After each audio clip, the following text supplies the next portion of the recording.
as usual, I have to. Oh yeah.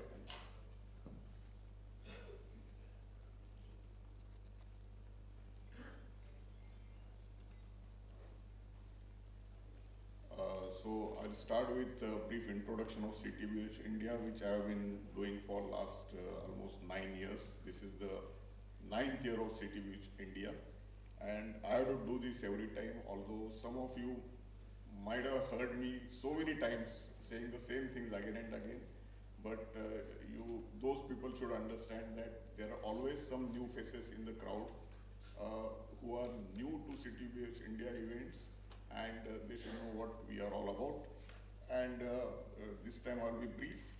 So today's topic is of course transit-oriented development and how it impacts and how it should impact the urban development, and for which we have invited very key people in our industry. So you will of course listen to them. CTBUH India.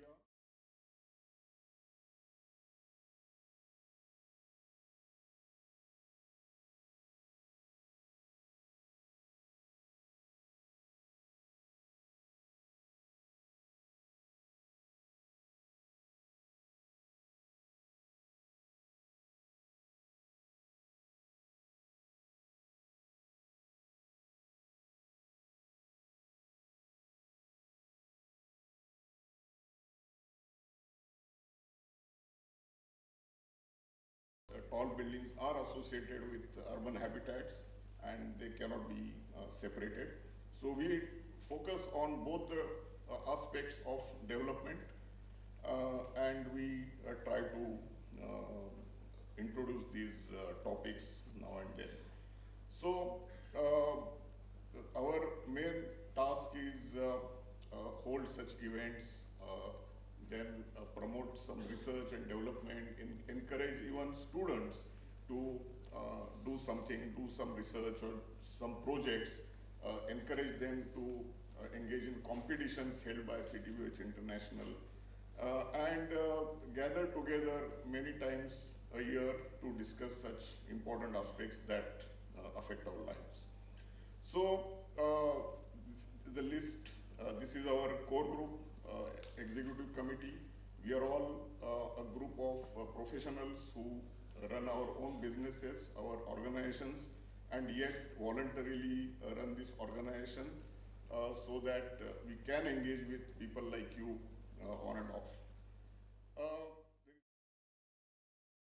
is a group of other volunteer people, and just keep in mind that all this help that these people are giving in terms of their time, resources from their own organizations and efforts, their own efforts, this is completely voluntary. This is not being paid by CTBUH. We don't have our own sources of income as such, and we contribute our resources and efforts.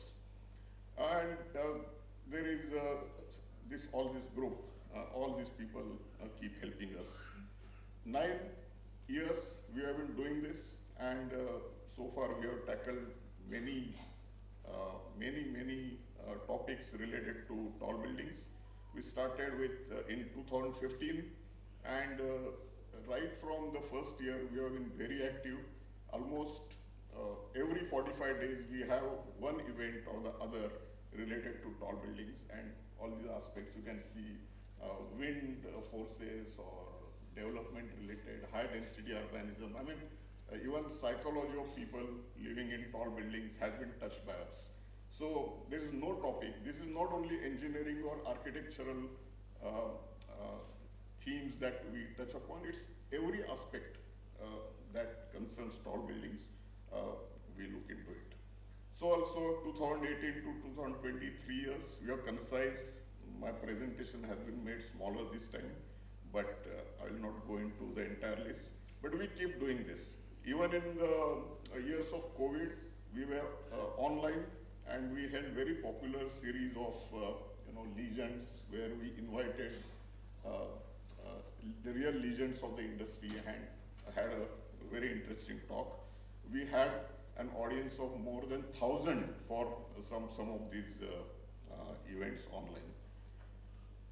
And we are also collaborating with other like-minded organizations like ISHRE and FOCUS and IGBC. We have had MOUs with them and the educational institutes that we are engaging with. One interesting, DY Patil, last year we mentored our CTBUH members, mentored some of the students from DY Patil College, Institute of Architecture, and they were successful in getting recognition in the international architectural competition held by CTBUH. So it was a proud moment for all of us. So we go like this, and last year, 2023, was a super year for us.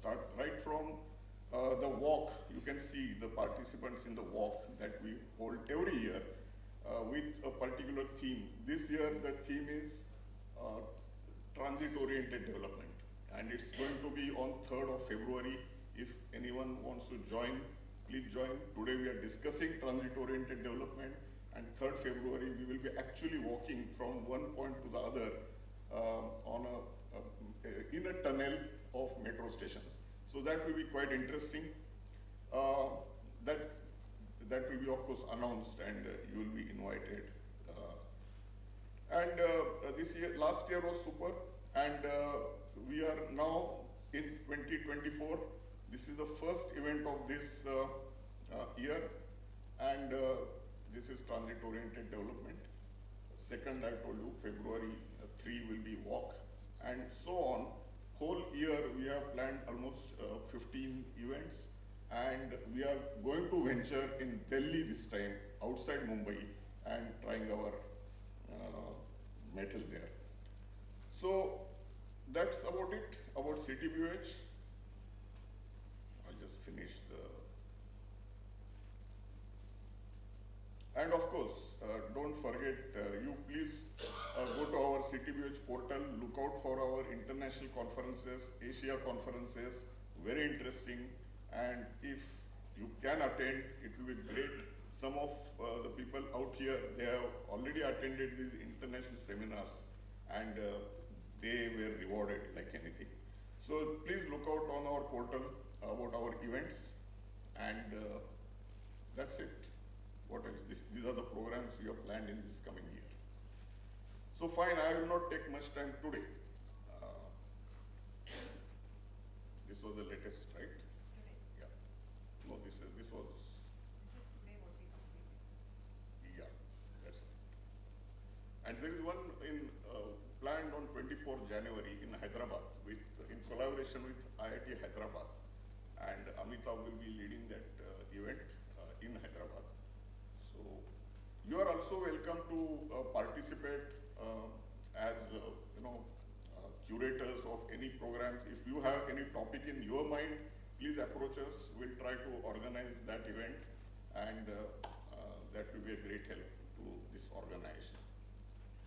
Okay, so I will hand this over back to Swapna Joshi, and thank you very much for showing the patience, and we are already delayed, but let's go ahead.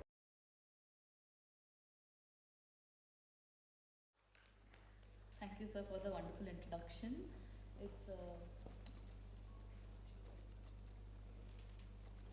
It's always a pleasure to know about the various undertakings of our team. So for today's seminar, for the keynote address, I would like to call upon stage Mr. Jitesh Brahmakshatriya. So let us welcome him with a big round of applause. Jitesh is an urban designer, master planner and circular design specialist with over 20 years of professional experience spanning across 4 continents. He is passionate about creating integrated planning and design solutions for the challenges the cities are facing as a result of increased urbanization and climate change. Jitesh is passionate about placemaking and sustainable design. His portfolio spans mixed-use residential, commercial, industrial, urban regeneration, placemaking, and various other sectors in circular economy. Throughout his career, he has worked on strategic projects around the world, including the UK, India, Europe, Asia, Middle East, Africa, and South America. Jitesh is a British Chevening scholar, pardon my pronunciation, and holds a master's degree in architecture and urban design from the University of Nottingham. And he is a double gold medalist in architecture from the MS University of Vadodara. Let's welcome him with a big round.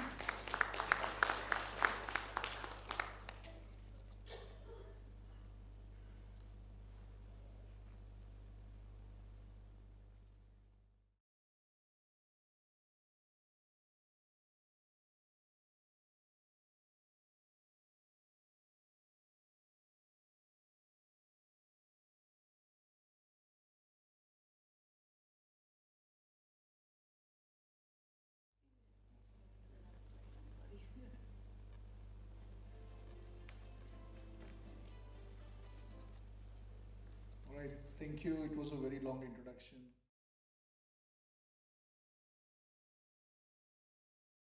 To the organizers, this presentation is not very architectural focused, so I promise this might be useful as we talk today. I'll spend some time on transit-oriented development history and how Mumbai is connected with that. So when we look at globally, no other cities you will find in 1800th century, 1850s, that had TOD concept in place other than Mumbai.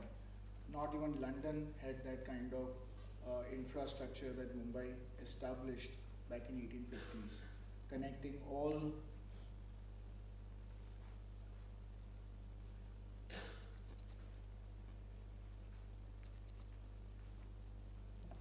Thank you. Connecting all various parts of the city, be it the Seven Island that got constructed as a reclamation land and connecting various islands, or connecting South Bombay with various parts of the wider area up to Kalyan, up to Virar and further up as well as Surat. And if you look at that concept, Mumbai has been blessed with TOD concept for centuries or more.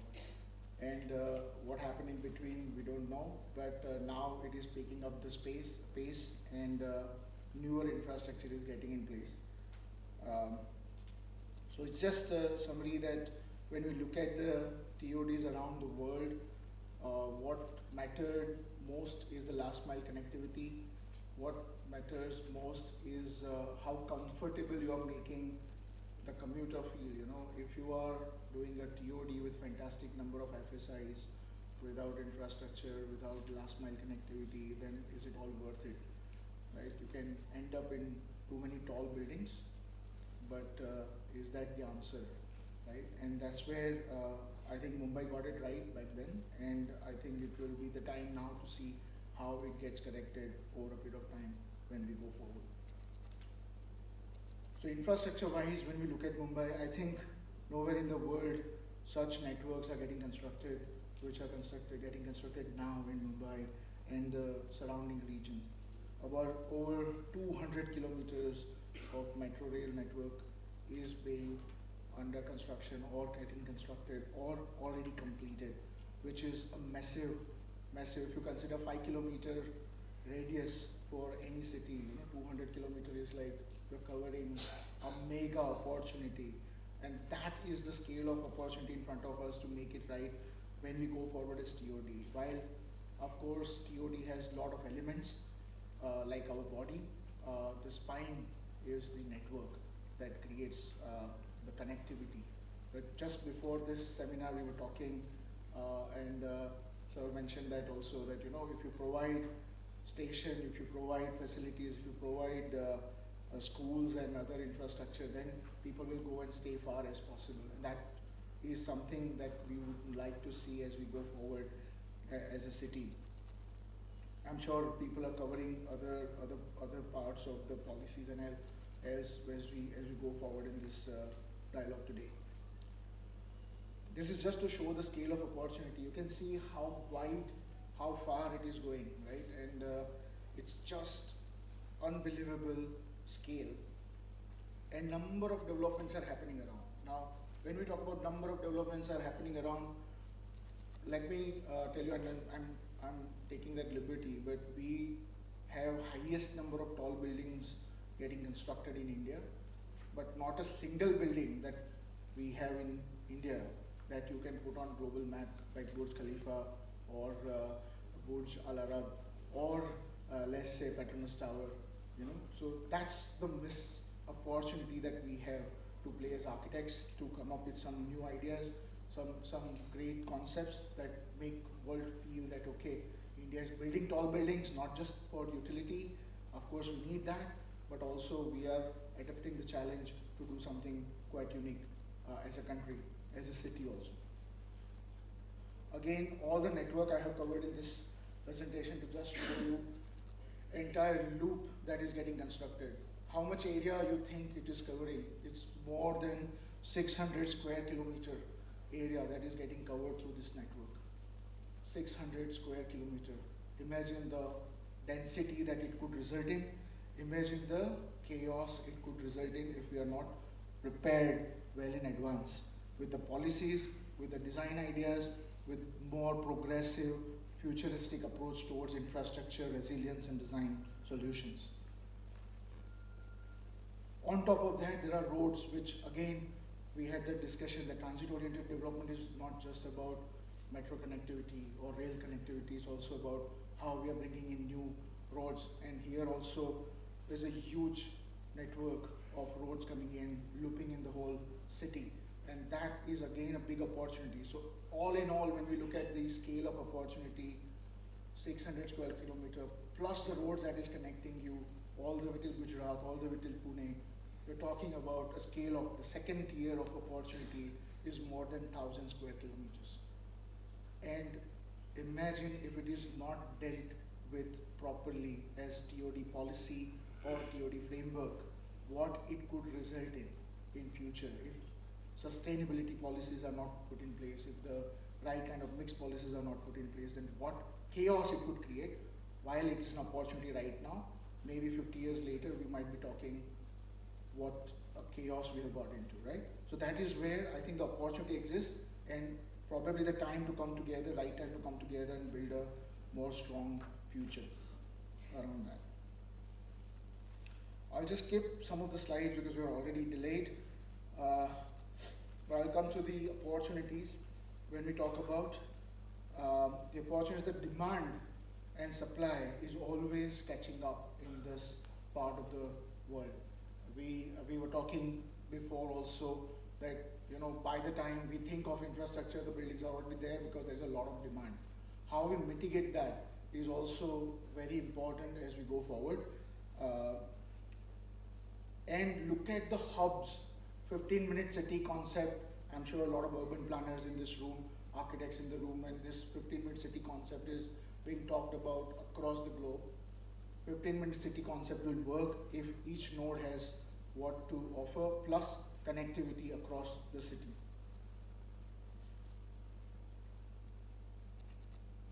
So what next? There is a large part of this we are missing out is the water connectivity. If you look at any good country or any good city in the world, they have exploited their waterways. What our waterways are sludge. We need to convert that into connected places for our own people and make those connections better for last mile connectivity, for alternative miles. You must have stuck in traffic while coming here. Why? Because we don't have much of alternates. And if we don't have alternates, we will get stuck in traffic, we'll continue to get stuck in traffic. More number of cars, everybody has targets. So car manufacturing targets, we are rising middle income group. All of the guys are gonna buy 1 car, 2 car. Roads gonna get cluttered. If you don't have alternatives, you're not gonna see the day of the light. Then the opportunity will become more complex as we go forward. So Mumbai ranks 17th worldwide, while India ranks in top 5. Mumbai ranks 17th worldwide, and not a single building that is worthwhile putting on the world map. That's something to think about. And TOD opportunities, of course, exist, and we need to take it up and build it to the next generation. I think we owe to this and next generation that we make the sustainable TOD, tall buildings, sustainable vertical habitats, whatever you want to call it, sustainable 15-minute city. But it's up to us that this 600, 700 square kilometer impact area is well planned, well in advance before it gets too late. This is what the reality is. Every year Mumbai floods while we are talking about FSI increase at TOD, right? And it's a clogging that no other city in the world could afford, right? And then we get back to normal second day. I think that's resilience as an individual, but city, as a city, we have very bad resilience planning. This is something to look at in future. You look at the kids crossing the road, nobody's ready to wait for them, right? And you see how other movements are happening. It's just self-explanatory, the roads, everything. So we are talking aspirational, big things in terms of TOD opportunity, but if you are not careful as designers, master planners, architects, engineers, then we will convert this opportunity very nicely into chaos. So this is where I'm leaving you with, and hopefully we'll continue the debate as we go forward. I hope this was useful, and I hope to hear from you as well when we talk.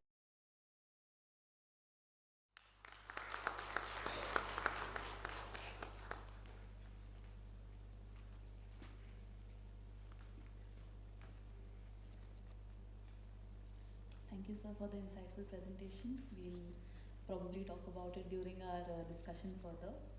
So, for today's seminar, we'll now engage in a panel discussion with our industry stalwarts. And the first panelist I would like to call is Jitesh sir again. So let's welcome him with a big round.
After this, he went on to do his Masters in Advanced Architecture and Urban Design from Institute for Advanced Architecture at Catalonia, Barcelona, Spain.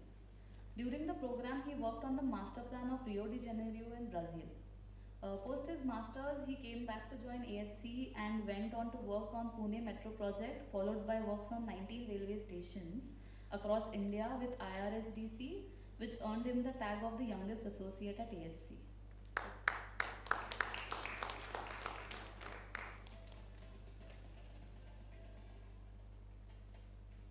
Next, I would like to invite on stage the principal architect at Desaria and Associates, architect Manoj Desaria.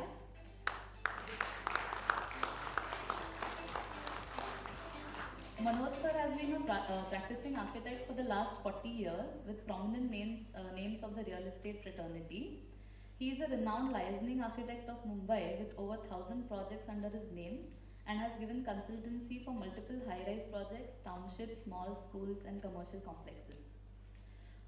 Manoj sir has also been involved with some key associates of Mumbai like Piata, MCHI, Maretco, and has received accolades for his contribution to the industry. His expertise lies in licensing, fitting designs as per the building bylaws of the city and interpretation of rules enumerated in the DCPR 2034. He's here, but let's welcome him again.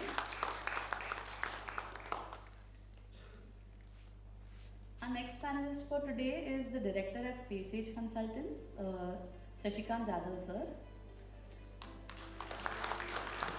Shashi sir is a renowned regulatory expert and is the consultant for several high-rise developments in Mumbai, including World One, India Bulls Sky and Kohinoor Square. He holds a master's degree in structural engineering from BJTI. He has served in various departments of MCGM for a decade, prior to starting his consulting firm SpaceAge in 2004. He is a panel member for the NBC Committee for Development Control Regulations as well as a member of Committee for Framing Nationwide Building Regulations. He is the Vice President of PIATA currently.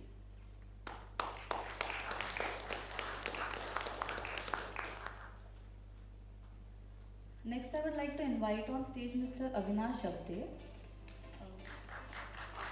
Avinash sir is a visionary professional dedicated to enhancing urban environments and the lives of residents. Originally from Latur, Maharashtra, he earned his civil engineering degree in 2006.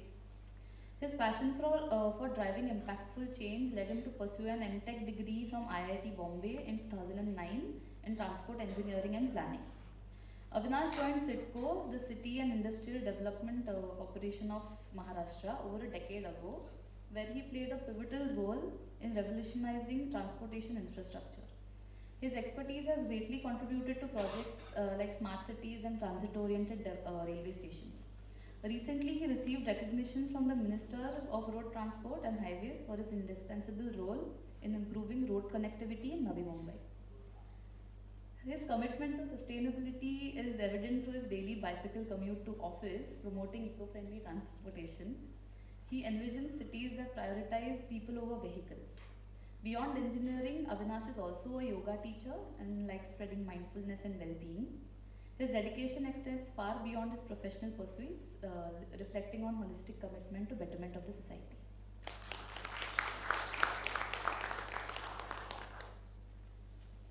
So our last panelist for today's session is the Managing Director of GMD Consultants, Mr. Rajesh Gajjar. Rajesh sir has over 32 years of civil infrastructure experience and has served as project leader in numerous public sector and private sector projects, which include planning, design coordination, construction for transportation, traffic, township infrastructure and special projects like water transport terminal, exhibition and convention centers. His experience includes expertise in transportation planning, traffic engineering and construction management. Welcome, sir.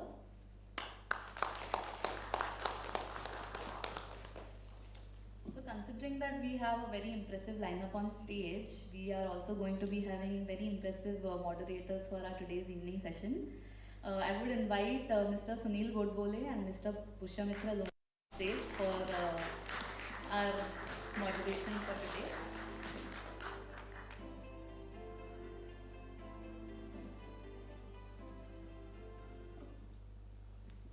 Some technical problems with the slide, just ignore that.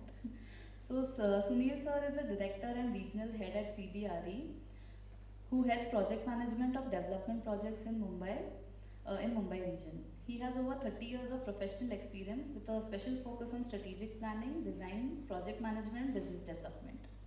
Sunil sir is an innovative and creative chartered civil and structural engineer with MBA in finance. He has expertise in designing and executing prestigious projects of large magnitude within strict timelines, cost and quality. Presently, he is researching in the field of sustainable cities and societies.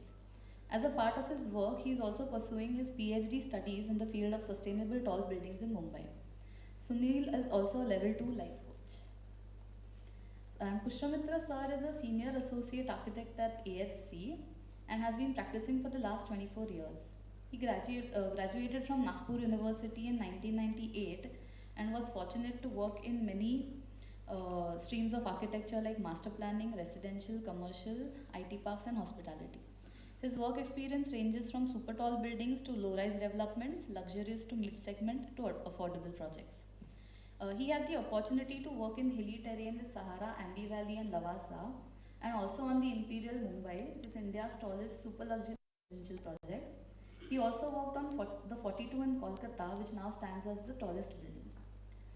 Pushamitra sir has worked on more than 15 tall buildings over 200 meters in height, right from designing to execution. His work spans across India in major metros and of lately in tier 1 and tier 2 towns. He has also had the opportunity to work on international projects in Nepal and Dubai. I'll now hand over the dais to the two of you. Welcome, please.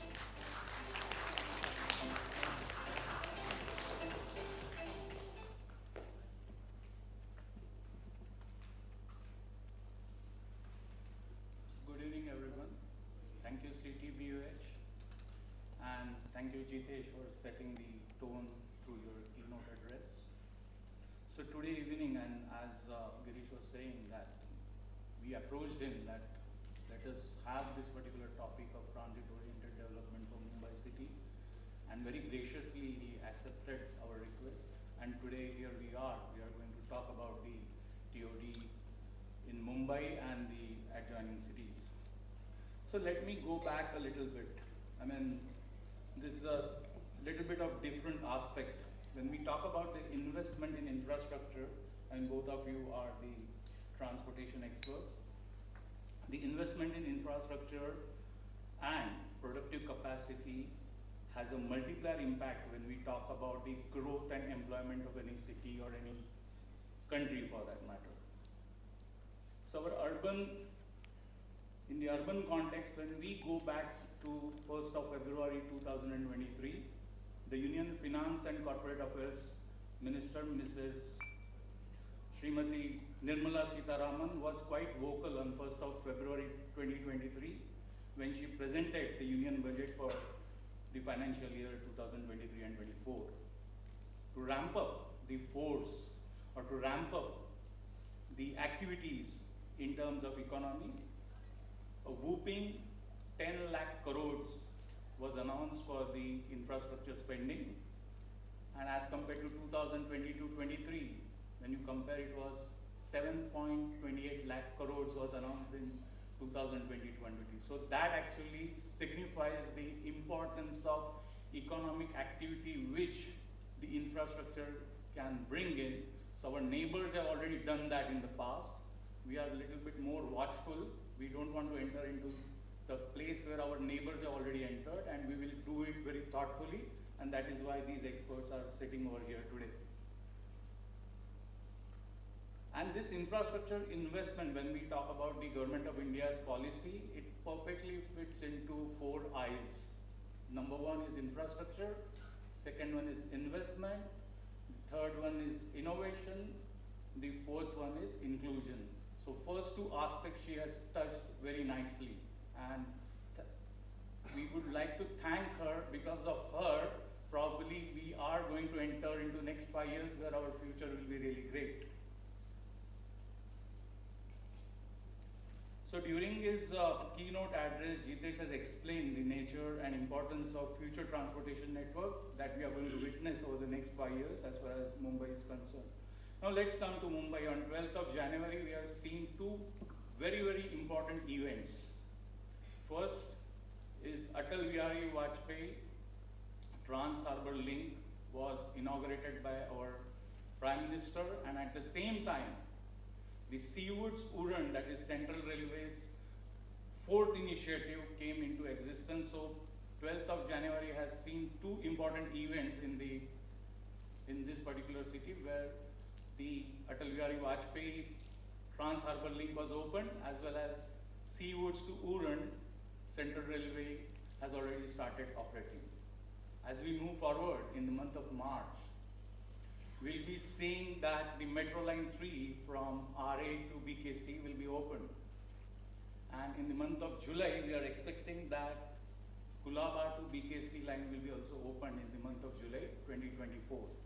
So 2024 is going to be a very, very eventful year when we talk about the transportation network or the road network in the city of Mumbai.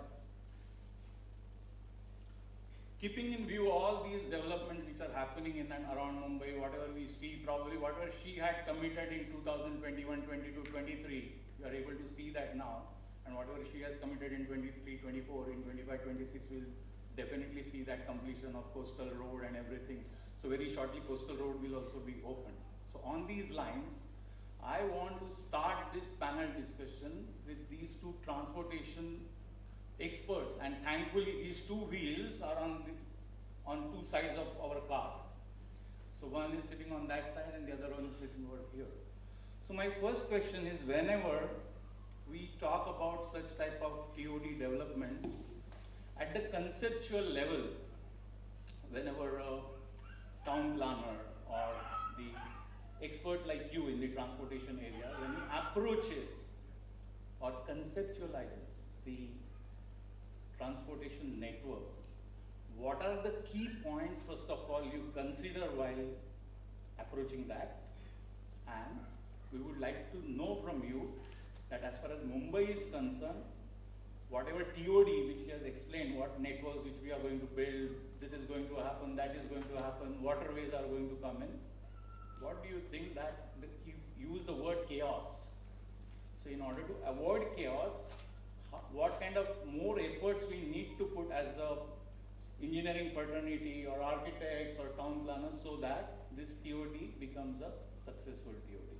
So I'll start with Rajesh first and then Mr. Shabde can take it out from there. Thank you. Thank you, Mr. Kodbole, and thank you for inviting us, CTBUH, and I can see a very august audience here. Very excited to learn about new developments in TOD, what can be done. There are two aspects which Mr. Kodbole has raised. One is, as a transport planner, what are the challenges or what approach do you take? And secondly, for Mumbai, what should be the specific approach for Mumbai? So, as a transport planner, whenever we look at TOD, it's transit oriented. So it's not necessarily, although it's in Mumbai many times we get swept by metro and railway stations, but you have other opportunities also like water transport and bus. So for example, let me give one example of Vadala. MMRDA has a huge chunk of land, so 250 hectares of land available there for development. And they have reserved a big plot of I think 50 or 60 acres.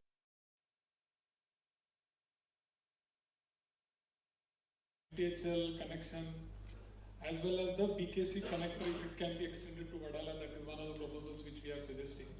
If all these things can be done, this ISBT could also become a TOD hub, because it will have a connection through rail. Metro is already there, so you can have, the line is under construction, line number 4 from Vadala to Thane.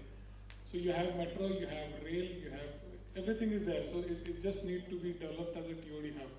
So like this is just one example, but Mumbai has several opportunities. The other aspects which we approach or we should have an advantage is, just to give a background, we are developing actually 350 kilometers of metro and 289 metro stations. As of now, the count. CIDCO is going to add 40 more kilometers around the airport, so that will enhance it to 400 kilometers approximately. So whenever these new stations are coming up, for example, CIDCO area, Kalyan Dombivli area, outside Mumbai I'm talking about, say Thane area or Mira Road, Bandar, or the one which is going to connect say Thane to Mira Road, we get an opportunity of a greenfield projects. Like not in city in Mumbai where you don't have space, but outside Mumbai you certainly have space, and you can certainly change the regulations there. And just we have to be mindful of the last mile connectivity. Now many times we forget that aspect. You look at many infrastructure projects, you look at Eastern Freeway, you look at even MTHL. Sorry to say this, but you see many projects where you can zoom up to the last point, and then to reach your final destination, you take the same amount of time which you have taken to travel to that point. So this is something which we miss. Now there should be a very efficient way in which you can transport from one mode to the other. So this is something, like say railways and metro don't talk to each other. It's a sorry and sad state of affairs. Why should one has to come down from the metro station and then again climb up to the railway station? No need. We can straight away have a connection, a direct connection, and even the ticket should be direct. You should be able to purchase a ticket which transcends you from railway to a metro or metro to rail or other way around. So this should be integrated, and this is where I'm talking about last mile connectivity. So this is something which we as a planners or designers, we face a challenge. Now the challenges comes because everybody tries to work in a silo. Railways have their own code. मैं उस code से बाहर नहीं जा सकता. I cannot change how to approach the railway board. Metro, somewhat flexible, but then again they are depending on very heavily on MCGM for the land. They depend on many other agencies for their resources. So they have money, but then again they have to beg for many things. So all these things are challenging. But as a project, when we conceive, Sometimes as a planner or even as a transport planner or even as an architect, this is a challenge which we should really take up. We should not miss this opportunity and ensure that whenever we are developing a TOD, where we have not only one mode, metro or railway, there could be an anchor mode obviously, but then you have subsequent modes like your feeder bus system, your feeder cycle tracks or cycle whatever way in which we can provide a cycling system. We have auto rickshaws, IPT, intermediate public transport, auto rickshaw taxis, and then you have buses. So these are 5 basic systems which can come at any metro station, railway station or any bus station. And these need to be integrated seamlessly so that you don't have to get a kind of a trial through all those chaos which we say, so we don't have to pass through this. So this is something which we miss us, and many times we look at the big picture and we forget the bottom line of it. So this is something which is a challenge which now we have learned it very hardly, and now we are following it up further. The other aspect which I wanted to talk is in Mumbai specifically, I already have touched it, but again I want to reinforce on it. New projects, TOD should be a part of the design and planning. It should not be like बाद में आके अरे यहाँ metro station बन गया, चलो 500 metre का radius डालो और उधर FSI 4 कर दो. So this is something which never works. मतलब it will work, but it will have its own disadvantages. So whenever we are planning a metro line, we should also look at the DCPR along with it. और वो दोनों एक साथ ही उसको change करना चाहिए. And why 500 meters? There is something which I never understood. Why 500 meters? कुछ road अगर अच्छा होगा तो वो 500 मीटर का 1 किलोमीटर से भी फास्ट आ जाएगा, rather than 250 मीटर जहाँ पे उसको नाला क्रॉस करना है तो मुश्किल हो जाएगा. नाला क्रॉस करके वाटर बॉडी या कुछ भी होगा, it sometimes becomes difficult to cross a 250 meter, but 1 kilometer becomes nearer. So this boundary of 500 meter should be assessed from accessibility point of view, not from your physical boundary करना चाहिए. And then you grade it. Why you want to limit it to 500? Grade it. So, नज़दीक है 200 metre में 100 metre में आपको इतना मिलेगा, 200 metre में इतना मिलेगा. So you can have a tiered system because sometimes the metro overlap each other, the influence areas overlap each other. So we can take it up that way. We can make the circle more wider or polygon or whatever shape we want to look at it. That can be wider depending on the accessibility. तो वहाँ से 4 road जा रहे, 3 road जा रहे, तो जितने road जा रहे और उससे accessibility, मेरी 10 मिनट की accessibility है तो मुझे सबसे ज़्यादा उसमें benefit. 15 मिनट की accessibility ये है, फिर आधा घंटा could be kind of a thing where you normalize it. So this should be the kind of parameter which we should look at rather than looking at, because TOD is TOD. Last mile connectivity is something which you are going to help, and that is where we are looking at. The other thing which we always face a paradox is, कोई भी railway station है वहाँ पे the land value is maximum. We are trying to build up something there, we are trying to sell something, and then on the other side we want to say that उधर का parking निकाल दो. We don't want people to use car, we don't want people to use private transport. So this is a kind of a paradox जो होता है, और जहाँ पे high value की चीज़ है वहाँ पे always people with more affluence will come, and they would certainly not like to not have a car. So this is something which I'm throwing this as a challenge to everybody. So I am also trying to devise a way how we can address this. क्योंकि अगर आप high cost value डालते हो, अगर उधर low income वाले भी आप housing बनाओगे, even then those people get displaced, and then there will be someone who has more money to it, he will buy it, इसको निकाल देगा. आप कितना भी रूल बना लो, 10 साल का 15 साल का, हमें पता है क्या होता है दुनिया में. So this is something which is always a challenge कि आप उसको parking नहीं दो. इसमें DCPR में एक change तो हम कर सकते हैं कि there could be no minimums. At least जो developer करना चाहे कि मैं उसमें parking कम देना चाहता हूँ, मैं DCPR से कम देना चाहता हूँ, तो वो minimums निकाल सकते हैं. जो Donald Trump is propagating all over the world, that there should be no minimums. तो कोई अगर सिर्फ residential occupation type बनाना चाहता है जिसमें उसको kind of a say hostel or that kind of an accommodation service apartment जहाँ पे उसको गाड़ी की जरूरत नहीं parking, there should be no requirement to forcefully to provide that kind of a parking space. So this is something which can be thought of in a TOD when we look at DCPR changes which is associated with TOD. क्योंकि बहुत ऐसे requirements हो सकते हैं जहाँ पे आपको parking की ज़रूरत नहीं है. So no need to build that. जहाँ पे ज़रूरत है वहाँ पे बनाओ. Where you can club it up and make it one MLCP, nothing like it. But these are things which are we face when we look at transport and parking as such. I think that's it. ये मेरे views थे to start with. I think I'll leave it to Avinash to take it forward. Thank you, sir. I'll address two aspects of your question. First question was, how do transportation engineers, planners think about CTW? And second was, what solution is there to offer for Mumbai or any other city in India or anywhere? So first question is, how do we think, transportation engineers or planners, is our principles are like ASI, avoid, shift and input. And this TOD falls in avoid and shift. So what is this avoid, shift and improve methodology? We transportation engineers think like, usually, what is the ideal vision of a doctor should be? Ideal vision of a doctor should be, उसकी ज़रूरत ना पड़े अगली बार patient. So transportation engineer का vision भी वही होना चाहिए कि लोगों को transport की ज़रूरत ही ना पड़े. That is avoid.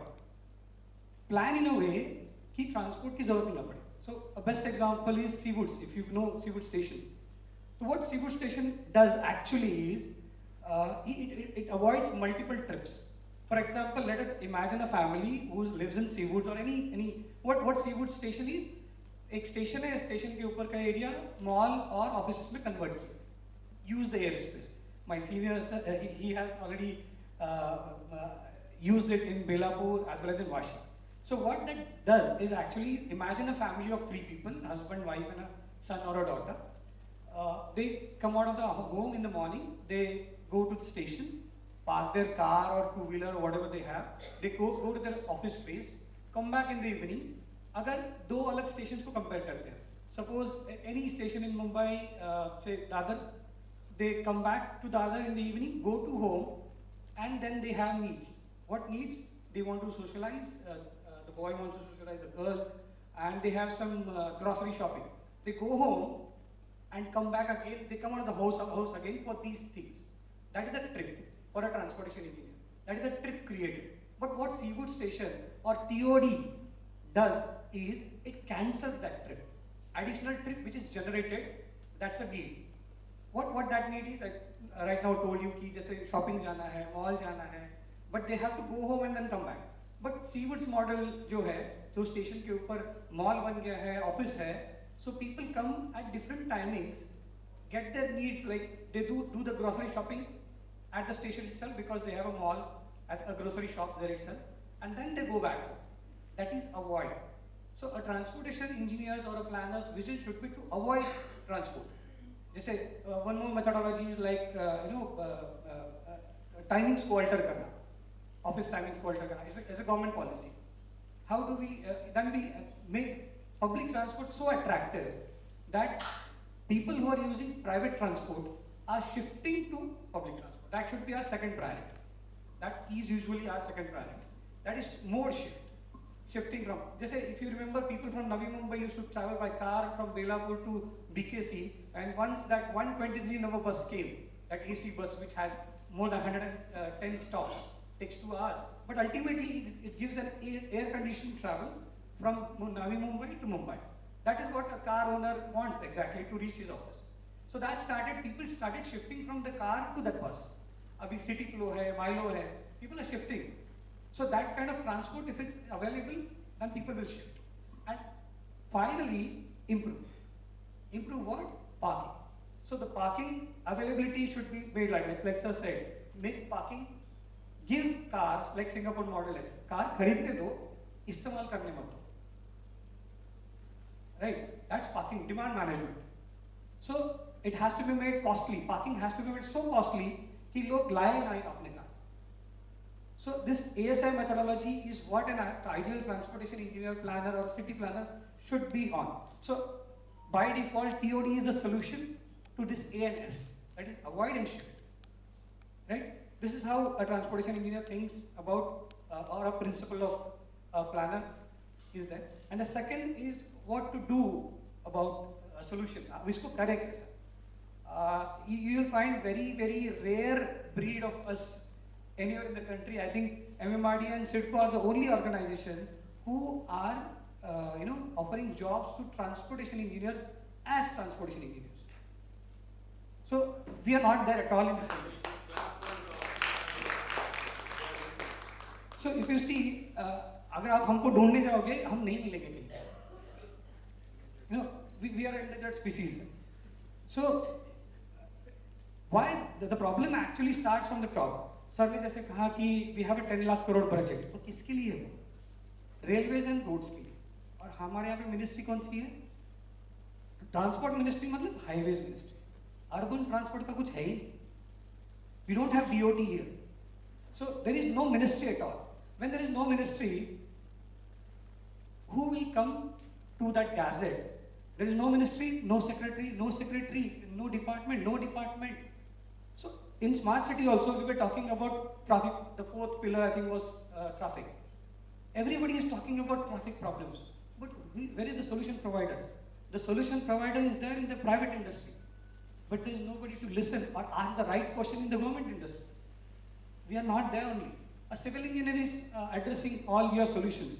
And what happened in Navi Mumbai, like the TOD project, AHC, we work, and I really appreciate Mubashir's, fight to make us understand how good this PMAY is, or what we did as TOD is, PMAY was brought as a surprise to CIDCO, and these railway stations were converted into, or the forecourt areas, which our sir built 20 years back in 1990s, Vashi, Belapur, all these grand railway stations were there. And can you imagine, these railway stations are local railway stations, but much more bigger even than the Pune railway station, which is actually an interstate railway station. And then that is why we had scope to bring in such TOD projects in Navi Mumbai. And me and Mubashir were forcefully married and made to fight for the space. But we took it as an opportunity. And trust me, I can say we are building the third generation of railway stations in Navi Mumbai. First generation, we can call it CST and Kalyan, Thane. Second generation are seniors built, which were very grand and beautiful. Vashi, Belapur, and every railway station, they built really beautiful, grand stations. And now we are converting it. बहुत लोग बोलते हैं कि यार इसको झोपड़पट्टी बना रहा है. It's not like that. AHC's team was there with us, and we could convert all the transportation infrastructure which was occupying 100 units of land and compressing it into 40 without compromising a single user, even in the farthest future. That achievement could be done because there were transportation engineers sitting with architects fighting for the user. And that is why I'm coming to the solution that we should have transportation engineers in the government sector as transportation engineers. Because unless and until you beautiful, knowledgeable people are there on the other side to give solutions, but unless and until there is no person who's asking the solutions, there won't be policy making in that. So if a transportation engineer is part of this TOD policy, he will also be an asset to that. Otherwise, it will be just a game of exercise.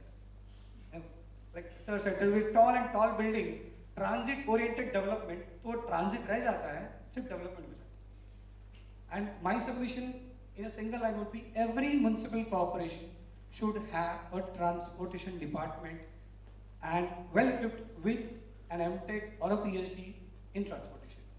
ये capacity building के नाम पे we are not moving ahead. So that's my submission. Thank you. Thank you so much. Before we go ahead with Pushamitra, when we conceived this particular panel discussion, myself, Pushamitra, as well as Girish and all of us, we said that this is just a coincidence that you are sitting on either sides, but we said that without transportation engineers, we are not going to conduct. So we are also following the footsteps of MMRD and CIDCO. Right? Go ahead. Yeah. So, the two sensitive topics which I think Rajesh and rightly said about this 500 meters and about the cars, and later on, Avinash was saying about how the transportation engineers have to be working along with the designers to make a a perfect balance of development. But before that, why all this is happening? Because of the population. So I'll just give a little brief, a note on that. As per the December 2018 report published by UN, 30% of the world population used to live in urban areas in 1950. In 2018, it reached 55%. UN estimates suggest that the same will reach about 68% in 2050. So with the overall growth of the world population, it is estimated that nearly 2.5 billion people will get added into the urban areas by 2050. And in the Indian context, in the tier 1 and tier 2 cities, we are expecting a rapid growth. We have seen the cities growing in the last few years, and the population growth as well as increased. And of course in Mumbai, also we have seen a lot of development and the population also being increased there. Historically, we observed that in many of the planned cities across the world, the transportation infrastructure was developed first and then followed by the development. This has been a classic thing in our city, whatever we have been doing till date, that we see a lot of population increasing, then we get the the infrastructure in between, and then we see all the chaos happening. And the same was followed by development of the asset classes to address the demands of the growing population and in around the cities. Mumbai and the surrounding cities are the way unique because we have already had inorganic growth around them, and around the local stations we see a lot of development. We are inserting various transportation networks in the form of metro, monorail, trans-harbour link, coastal road, etc. to develop with the growing population. Therefore, when we talk of this kind of a complex situation, my question to the designers here, of many of our architects here, but still here, I would address this question to Mubashir and later on to Jitesh, that how do you really, this complex situation of dense development, infrastructure being pumped into it, how do you get solutions to it, and then what impact it will have on the financial aspects of it? So if you could address on that.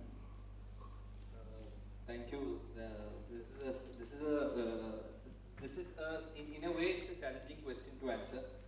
I think it all, like how Jitesh rightly pointed, it's about opportunity. So you look at it, TOD development, it is what we look at as an opportunity, and what you said as population, that is the basis of that opportunity.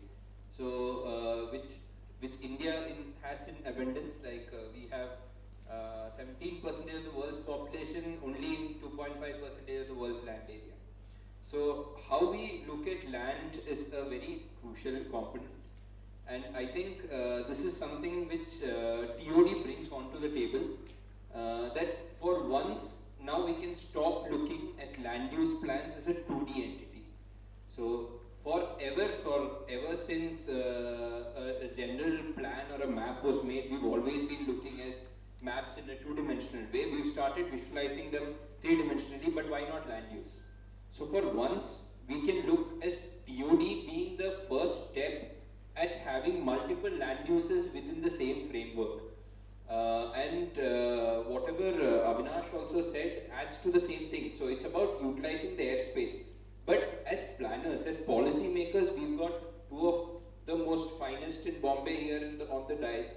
So as policy makers, the fact that we should be able to look at a piece of land, allot it as a multifunctional use in terms of transport, and just not as a grey piece, a grey color on the paper which indicates transport. It's time we look at it in a three-dimensional way. We look at it as transportation, we look at it as retail, we look at it as commercial and residential all together in one. So, and I think the question about population and density, there is nowhere in the world we can look to for answers, to be very honest. So, if you look at some of the finest transport-oriented development cities like Singapore, their population never compares to what we deal with. Like a good Singapore's mass housing scheme looks at densities of 400, 500 per hectare.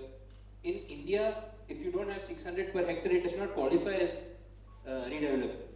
So there is, the other developments in the US, maybe even a Hudson Bay, it's not actually catering to the demand. India has its own problems. So we were having a discussion, I think, with Rajiv Gajarji on another platform. We were discussing why do we emulate bridges from across without having a lane for two-wheelers? It's a simple question. So there is so much demand of two-wheelers here. Why do we not build bridges with separate pathways for two-wheelers? So our questions are, our issues are real. Our issues have to be, it should be the poster boy for the world to look at. And I think TOD has the most potential in terms, and of course by working with transport engineers and designers together, I think what you said, we face the same issue. So as architects, most of us scrutiny officers, even across CTBUH or in any other organization, are all engineers. You never have an architect scrutinizing. It's the same way. I feel your pain. So what I'm trying to get at is, if you can plan these nodes properly, and of course, like both of you rightly said, we have once over the last, ever since independence or before that, Bombay has survived on 120 kilometers of rail network. Today, we have a potential of building 350 kilometers of metro network. There is 1,000 electric buses being added onto the Mumbai streets just by West, which is today only 3,000 in number. So we are looking at an opportunity there for bus depots to be developed as multi-tier bus depots. We have, of course, the water transport, which is something which Mumbai has been struggling with, but it is surely looking towards. So there is immense potential in what we can look towards in growth. And the whole, about how we can decentralize the costing, or how Mumbai charges a premium on the island city, is by, if at a point Thane stops being called the bedroom of Bombay, then we know that we've done something, we've decentralized the city.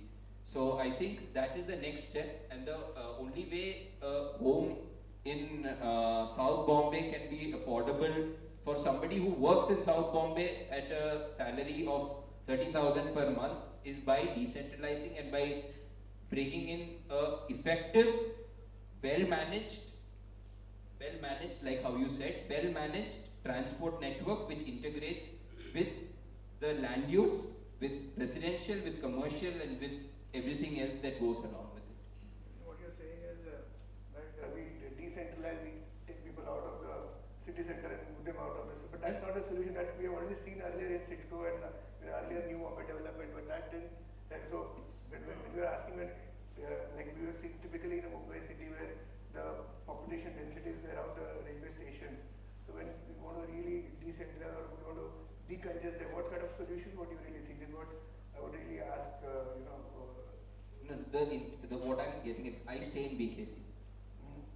BKC is a commercial node, but I go to work at Fort. I don't need to stay in BKC. Just for me to be connected, now I'm forced to stay in BKC. But what I'm trying to say is, with this additional 500 we are around 600 square kilometers of land area. I'm not looking at the entire MMR, but 600 kilometers with both rail and metro together, adding 500 kilometers of network of transportation. We are now it's only 1 square kilometer radii if you look at it. So I don't necessarily have to stay in BKC. There is somebody who needs to stay in BKC who is currently staying in Thane or a Mulund or a Bayandar. I'm saying it's not about putting people or displacing them from where they are. It is about bringing the right people into a right context. For somebody who stays in Mira Bayandar who can't afford a home in BKC, if you make BKC as a transit-oriented hub, and if the same transit-oriented hub is there in Bayandar, then he can of course stay in BKC. If my work takes me to Bayandar, I can stay in Bayandar. It is only about linking the city with the right user category. So that is what TOD has the potential. I think I don't know if it is possible in a city like Mumbai, but I think Mumbai can start showing the world that it can be done. What do you think when you stay in London and you've done developments at that level? Yeah. How do you see a solution to this kind of complex, Well covered by panel members, but one thing which I feel that we have very set pattern or rules or regulations or thought process, right? And we go by that. It's like 10 commandments since 2000 years, we are not ready to change, right? So if we start thinking more innovatively, like, okay, if I want to displace people or decentralize that, can I create an ecosystem, right? Can government come up with ecosystem that I can plug and play? COVID has given us an opportunity to work from home, but now people are back to office. Now back to office is again a journey that people are making, right? A lot of people are saying work from home, inconvenient ho gaya, family. People had a good environment with family during that time. Now people are struggling to, there is a whole movement going on, right? Return to office movement, which has an impact on real estate globally, right? Why it is happening? Because we are making them to travel 20 kilometers, 50 kilometers, 80 kilometers a day. Can we not create an environment where say, why you need to go to BKC, let's do it in Seawood, let's do plug and play area there. For a lot of people working in Fort or BKC, living in there, right? So these kind of planning actually doesn't exist here. And that exists in other parts of the world where they are capitalized on it, right? People are working, like a lot of my friends or even my colleagues where I worked in past, they are not forced to go to office. They are working in plug and play 2 or 3 days, and they're going to office 2 days a week. They have these connectivities. The simple basic things like shower rooms, right? We come from, I moved to India. I stayed at Warsaw, Tata's guest house, and my office was in Vikhroli. I tried doing public transport. I'm not very courageous like you to cycle yet. But I tried doing public transport, Warsaw to Ghatkopar, right? By the time I reach office, I'm sweating. Even it's an air-conditioned environment, okay? So what is that? Because now, I feel that, okay, should I be using that public transport, right? You do that 3 times, 4 times after watching a movie like Swadesh, right? But after that, what? 4 times you go sweaty to your client's office, and 5th time you're gonna say, okay, I'm gonna go in my car, right? So that is where the problem is. We're not thinking beyond the set principles, parameters set by our own people. We need to break that silo, like what sir mentioned, that breaking the silo is important. Bring the transport planners, bring the architects and real architects and planners, also in government sector, who can understand the integration pattern. Right? And capacity building, not just as a funding mechanism from a foreign bilateral agency to Indian bilateral agencies and NGOs running that, but also in real scale environment. That would be very helpful in making more focused, innovative design solutions for each TOD, where parking is provided, where facilities, groceries, all those things are provided. You look at all these new London stations which are getting improved. Right? They have all these facilities, cinema halls. People come out of it. They have pub there, cinema halls, groceries, entertainment zones, and they have that metro connectivity or taxi connectivity as well, or underground connectivity as well. So they don't need to worry about it. Right? When I was working on Dubai Metro project long back, somebody said ridership kya hai? There is no ridership in Dubai, right? Who is going to come? But today you enter the Dubai Metro is full. We need to think beyond ridership, right? At the moment, we're stuck between viability and opportunity. And until we break that silo, we're not going to go about that, right? So thank you so much, both of you. So when we come to the real crux of the matter, we have 2 masters who are sitting over here. So it takes me back to the mythological story that everybody on the earth, they were screaming what is going to happen in future. And these are the Chitragupts who are sitting over here. They keep tracking what is actually going on. So we have 2 masters sitting over here in the form of Shashi and Manoj Bhai. So when we look at the Indian scenario, the cities which have developed after Mumbai, let us say for example Hyderabad. Hyderabad already has the transit-oriented development policy is in place. And now people say that new work from home is nothing but work from Hyderabad. That is new work from home. Bangalore already has their draft policy in place. Shashibai can tell us whether now it has become a policy or not, or it is still in draft. And when we come to Mumbai, since 2018, this policy, every 6 months, this draft policy is getting revised. And the latest one which I have is October 2020, if it has not revised after that. So the question to both of you is, what is lying in the life of Mumbaiites when we talk about the draft TOD policy? What are the advantages which this world is going to see when this policy is implemented? So I request Shashibai, because I believe that Shashibai was the part of making this particular draft policy. So please tell us what are the advantages or what benefit we are going to draw when this policy is implemented. Over to you, sir. First of all, I am not the person who is drafting this policy. I am not the person who is drafting this policy. I am not the part of that particular aspect. But draft policy, whenever any draft policy is there, everybody is looking at how much more FSI we are getting. And as a regulatory consultant, our one more Excel sheet will get increased. The present draft policy, they are saying that they will be adding roughly 2 FSI over what is the maximum permissible FSI as per the regulation 30. So 2.5 in Bombay plus 1 or 2 you will get, that is 4.5 plus fungible. In South Mumbai, 3 plus 2 plus fungible 5 FSI. The main aim of this transit orientation policy is you should get more FSI so that people will stay here and walk to work scheme will happen. But all over Bombay, other schemes are getting more or less same FSI. So it's no oriented, but it's only oriented development will happen here. Right? Now this policy, they are going to reduce the premium FSI for additional FSI. That for the residential development they are going to charge 30%, and for commercial development they are going to charge 40%. One more funny thing I have read in this policy, there are certain restrictions, you will find it funny. No car sales showroom is allowed. No automotive repair and servicing is allowed in this particular zone. No podium and no MLCB will be allowed. Parking only allowed in basements. 5% surface parking. This is the upcoming policy they are coming up with. Now this is 2020.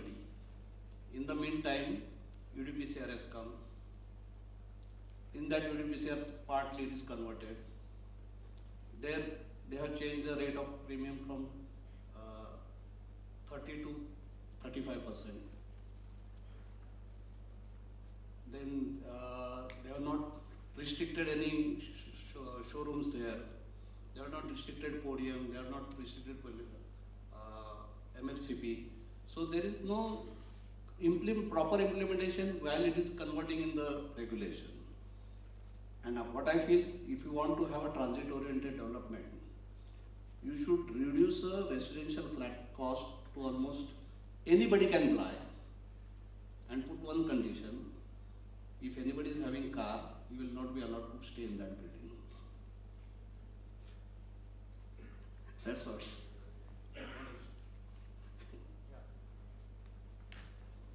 think, first of all, I'll answer your query regarding the Hyderabad and Bangalore. Why it is seeing large development. They have excess FSI, but it is not being charged. Bombay's real estate has been made so expensive that only few people can afford. So that, I think principally we are going wrong. If you want development, if you want employment to come, if you want area to be developed, you will have to encourage people to construct. What Gujarat did in 1980, all industrial Ankleshwar, Vapi, they invited people. 5 years there will be tax holiday. There will be no taxes for 5 years. You run your business, okay, on the 6th year we'll slowly start taxing. So you make them first able in first 5 years. So what Hyderabad and Bangalore did, they gave 5 FSI, no charges on premium. You construct, you bring in people. So once the people are coming in, then the development will happen, residential development will happen, malls will happen, all other infrastructure issues also will be attracted to it there. Now in Bombay, really what government is intending to do? In 1970s, they had a idea of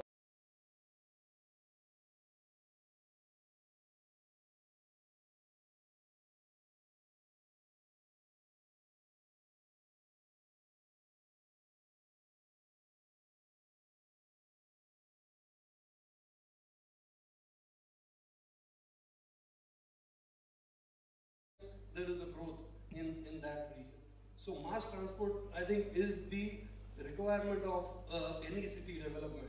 Without that, your buses, your taxis or cars will not be able to transport large population. Only the metros and the locals only. Now, I think Jitesh told in 1850, I mean, Britishers, they thought of Mumbai as a TOD. They constructed a railway line right from CST to Karjar, which is 100 kilometers. So see the vision. And when we created our metros, maybe 2010, after 100 years. So that is what we are lacking. I think unless and until mass transport is created, we are not going to see any TODs happening. Now, in Mumbai, as Sashi told, already the DCPR is more liberal than what TOD draft policy they have drafted. So where you are going to reach? In which age you are living here? 2018, the new DCPR has come into force. 2020, you are coming with a regulation which is 20 years older or 10 years older. You can't do that. See, ultimately, I know the social forces are going to govern, but if you are going to bring already the restrictions, as Sashi told me, if you have a car, you will not be allowed to purchase a flat. Then how you are going to live in that area? So now, coming to Mr. Gajjar, I think he told about the distance. See, why that 500 meters? If you see Paris, whatever heritage issues they have, and they have not demolished any of the buildings. They constructed entire basement. So whatever Paris you see above ground, that much equivalent is below ground. And the distance, maximum you have to walk 300 meters, you get a station in any direction. So that is how the city they could develop, and they are expanding even in by maintaining the heritage also of the building. They have not increased FSI. So FSI increase is not a solution for each and every. Maybe commercially as an architect or any consultants, I will be earning more fees, but that is not the solution. Solution is you construct, propose a mass transport system and try to, so government will have to decide whether they want to decongest Mumbai or they want to congest Mumbai. So there is a paradox. So today all our stations, big stations, Andheri, Bandra, Ghatkopar, Sion, Dadar, all are choking. 2015, I think DCPR was published for DODO. So there was so much hue and cry. In Andheri, if you are going to give me 8 FSI, civil aviation will not permit me even 3 FSI. So where am I going to construct? So ultimately that DP plan was scrapped. So whether, we have a longer vision for next 25 years or next 50 years, then only we will be able to plan in a better way. I think so that you can take it. Thank you so much. So the thing is that we've seen this kind of TOD policies already in different cities in India, like Hyderabad and Lucknow, and we've seen in Bangalore, already being implemented. But in Mumbai, we have been talking of this, but since you're working so closely with the government bodies and things, so when do you think this policy will be really implemented? What is stopping them from is it still being discussed, or I don't know what challenges they're facing in? Honestly, I think we should go what Britishers did. First, you construct mass transport system. You have a wonderful opportunity in Nhava Sheva, Uran, and because of the bridge, you construct railway station there. You construct all the infrastructure possible where you are constructing a school, you are constructing a college, you are constructing the basic infrastructure. Then people will be attracted. Otherwise, who is going to live in a jungle? You have to create mass transport. And that mass transport, today also I think Nava Sheva, everything needs to be linked. I think MMRDA must have planned, I do not know what is the exact proposal for next 10 years in those areas. But this needs to be tackled, otherwise that bridge will, okay, that bridge you have constructed, one of the beautiful bridge, but what is for the development? Because to develop, even Vashi also took 20 years to come up to some level. So unless and until, and everything need not be monetization of land. Today the government is going, because they want to fill that coffers, they are increasing the premium, increasing the stamp duty, increasing all the costs. So real estate is becoming so much unaffordable. I think Mubashir rightly pointed out, okay, if I am eligible, because there are all MNCs, I will be working in BKC, but I cannot afford a flat in BKC. I will be staying in Kalyan because I am a newcomer. I get a job because of my qualification, but my money doesn't permit me to stay in BKC. So I will have to go farther up. So, but that is going to be there everywhere. So slowly, then once you grow, you will be, but this kind of development, I think BKC also was an afterthought, because they felt Nariman Point was a failure, because after 7 o'clock it becomes a ghost town. So there is no residence or there is no hotels or anything. So I think BKC, now it's going in the right direction, residential. See, all this development has to complement each other. But still we don't have a proper connectivity in BKC. See, BKC, we did not have our railway station. Seeps did not have a railway station. Wagle did not have a railway station. Then also, these all areas have taken 40, 50 years to develop. But imagine, BKC would have had a station, maybe 10 years before, it could have been developed much faster. Otherwise, it was a nightmare for a people working in BKC to reach Bandra station. So that is how the things were. What do you think? Shashi Bhai would be able to throw some more light at what probably the government is thinking about this particular draft, whether this will see the light of the day or not, or this needs a lot of changes, a lot of modifications, or we need to copy what Hyderabad has done, or what Bangalore is trying to do, or probably what has been done in Noida. They need to rethink the entire policy. As Manoj said, that you first develop the infrastructure and then come up with the policy, because ultimate FSI is already there in Bombay. So 5 plus 35% fungible. All the builders are planning for that. So our builders are planning 2 more FSI for TOD, nothing else.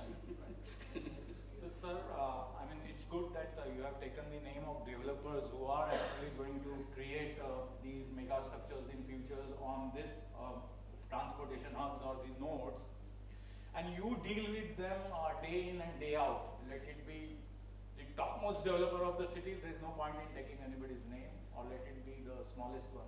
You work with everyone, both of you. So since last 5 years, everybody knows that this development is going to happen. After probably the government officials or the rulers, the next people, they understand that what is going to happen is probably the developers. So for last 5 years, what probably they might be thinking that the moment this transportation or the modern transportation facilities will be made available to this city, in terms of the person who is going to probably occupy those apartments which they will construct, or the office premises which they will construct, keeping in view the proximity. And historically we used to say that the view, he is selling the view. So has that thing, you see that that kind of a thing is coming, that if I am moving from, let us say, BKC to XYZ location, at this nodal point, if I do something, it is going to be huge, and at the same time, it would be something like affordable to a person who wants to purchase that. So what is going through their mind? Unfortunately, we don't have any representation today from their side, but since you deal with them, we want to understand from you that probably from, because they are not running a social organization, they are running their business, right? So what kind of thought process is going on in their probably mind, that this is how I want to deal with in next 10 years once everything is ready in Mumbai? I think that this is the most important question which both of you should answer. I think, see, we are going in the right way. Maybe we started late, but next 3 years, Mumbai will be a fantastic place to live in. Because each and every corner of Mumbai will be connected by mass transport system. As in Paris, whatever example I give, maybe it may not be 300 meters, but within 400 meters, you will get some station or other. I would be happy if there is a congestion tax beyond Sion and beyond Bandra. There is a 5,000 rupees entry tax, you should not take any car. I will be pretty sure if people will go by cycle. You give incentive. In Netherlands, they give 5% increase in the salary if they come by cycle. So if the mass transport system is there in place, most of the young guys would be happy to travel by cycle also if there are clear opportunity is given. See, in BKC also they have a cycling track, but then it is just made for eye wash. None of the cycle I have seen moving around in BKC. But if mass transport system is there, there is a deterrent. We Indians like deterrents. So if there is a deterrent of 5,000 rupees, unless and until you have emergency, you will not take a car. You will go by the mass transport system, and people can definitely move around, walk, do cycling. So we are seeing good days, I think, post 3 years. Mumbai will be definitely there is a live example, Ghatkopar to Warsaw, wonderfully managed metro rail, and people are using like anything. If you give, see, people are ready to pay today. It's not like olden days, if people were not spending. And younger guys, they don't want to save money, they want to spend on good facilities. So I think we should be happy. Mumbai is going to have a good time in next 3 years to come. Yeah, what you're saying, I'd like to add one thing. I was traveling to Copenhagen, and there I was saying, like what you're saying, in BKC, the cycling tracks are just wasted. But in Copenhagen, I had seen there was more like a traffic jam on the cycling track with more cyclists than on the road. So I hope we are able to see that soon in Mumbai, that we have more people. In fact, my question was little different. I'll just answer your questions. Nowadays, most of the prominent developers in this entire NTI is running towards Bombay. I am seeing the people are interested that to build a high-end houses in near about South Mumbai, 40 crores plus above, and they are running for that. That's what I am feeling because of the infrastructure development. All the developers are now coming and pitching in the Malabar Hill, South Bombay area, and you will see the development there on high-scale development. It's my opinion. And what are they thinking about the rest of the city? I mean, once we say that Rest of the city, most of the earlier development is going under the cluster redevelopment. So people will get the good housing there because a lot of houses will be available, prices will be little more stable. But in high niche, there will be a price rise. There will be a price rise. Yes. And this is what they are planning probably, or this is what they are thinking for last 5 years, Because and they will implement it in next 5 years. Because there is a scarcity of the high-end houses. What kind of transformation would we like to see? Like I would ask anyone of you to answer this. In further down, with 5 to 6 years, with all this MTA which is being built and other infrastructure, all this metro line, railway line being put up in all the outskirts areas, what kind of transformation what you really think will happen, and how you look at that new city is going to be developed? So can you just One point I have after you mentioned, sir, 70% will be living in urban areas, right? Half of that is because urban areas are expanding, right? But 70% out of that, how many can afford 14 crore units is something that TOD policy should answer. He said 40, not 14, right? No, 40. 40. I'm thinking 14 is also tall number, so 40. 40 is in the South Mumbai, and other areas are. So 40 crore, let's say Little bit moderate, price tag. 20 crores. No, So you want to live in Mumbai, you have to be millionaire. suburban area will be 2 to 3 crores will be a price tag will be. So either we will become too expensive. Yeah. Our main business is what? I mean, Mumbai is of course on a lot of trades, right? But Navi Mumbai or the suburban Mumbai is running on support system to other countries. If we become expensive because our affordability goes up,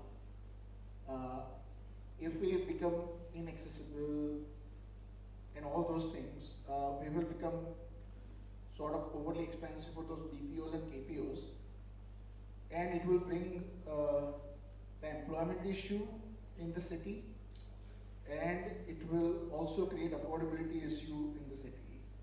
So if we don't plan for everybody in the city, because at least say out of 70%, let's say we all become very rich, and I wish for that, and all 15 to 20% people have 40 crores to buy houses, but rest of the guys, right? I want to buy 40 crores, so hopefully I earn that much. But what about others? I mean, if they want to buy something, are we creating that in TOD? That is first point. That I think I want to see affordability for everybody, right? Mumbai has slums. The only city has, I mean, of course, it's spreaded everywhere, but Mumbai was the pioneer of slums, right, in India. Why it has slums? Because you have workers coming in who are not able to buy properties in Mumbai since last 70 years. And that's the reason why slums are there. It's not because they want to live in slums, right? So if we continue with this high FSI, but high FSI के साथ metro link आ गया, मेरा rent का cost double हो गया, right? उसके हिसाब से building हो रहे हैं, तो affordability is going to kick out and people will move out or more slums will be created. So affordability is one thing I would like to see in transit-oriented development. And second thing is congestion charges. I think that is the only universal thing I think common to everybody, right? Whether it's London, whether it's New York, whether it's India, money matters, right? So congestion charge could push people to use something else instead of just using the, but yes, facilities got to be provided. London did congestion charges, people also reacted, politicians supported, parties changed, but they still supported the congestion, and that's why it's successful. If you want to go to the voters and say, okay, मुझे तो निकाल देना है congestion because I want votes, then that will not run up. Agitation towards the toll tax. Yeah.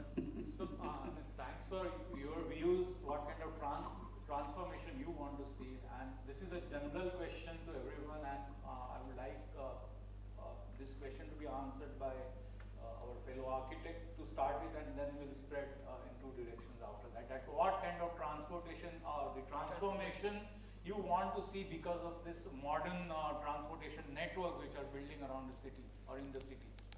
I'll start off by, I'll break this into two parts.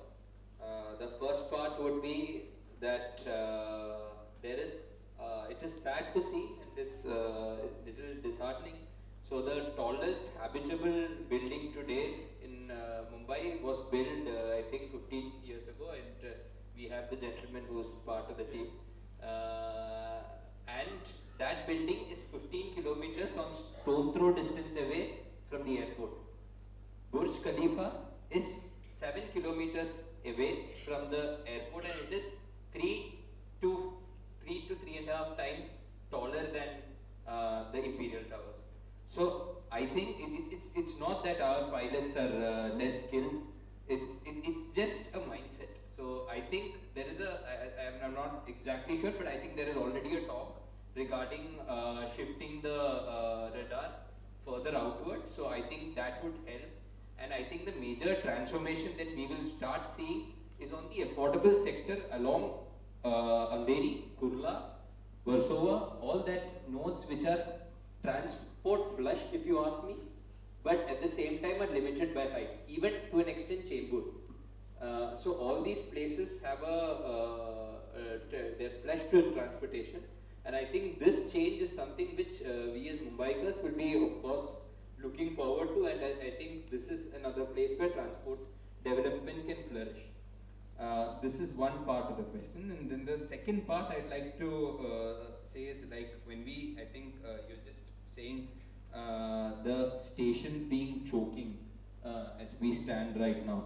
And when we first went to Avinash and his team in CIDCO with the whole proposal of our PMAY housing, which is on 4 courts, we've got a package which deals with only housing above bus depots and truck terminals, and so which is all getting implemented. So it's properly planned development, and it is all possible through a lot of planning.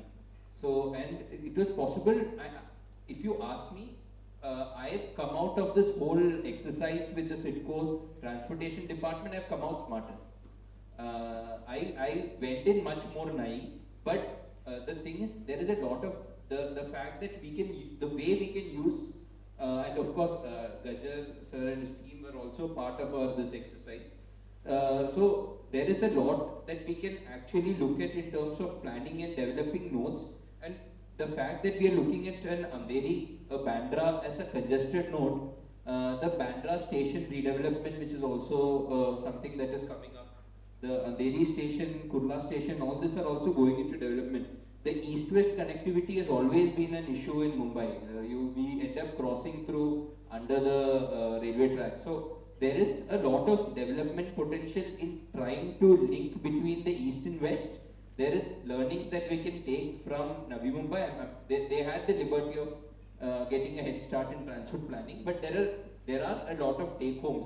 What they have done with the Seawood station, although not successfully, what they have tried to do with the Belapur station, the Kargar parking lots, there are a lot of take-homes that Mumbai can take from that, and I think that becomes your next point of development, focusing on mass transport nodes. Right.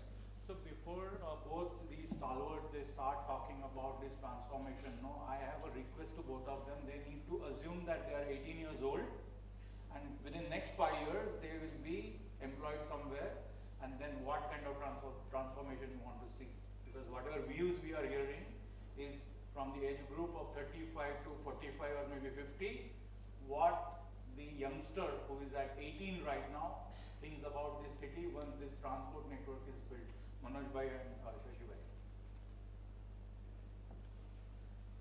See, I think Mumbai is concentrating more on the residential development, which is wrong.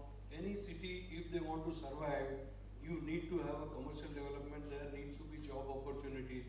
If you see an island city, except for Palladium Mall and the Raghuvanshi Mall, that was also done because of the compulsion, because there were mill land restrictions. That's why they converted that into a shopping mall.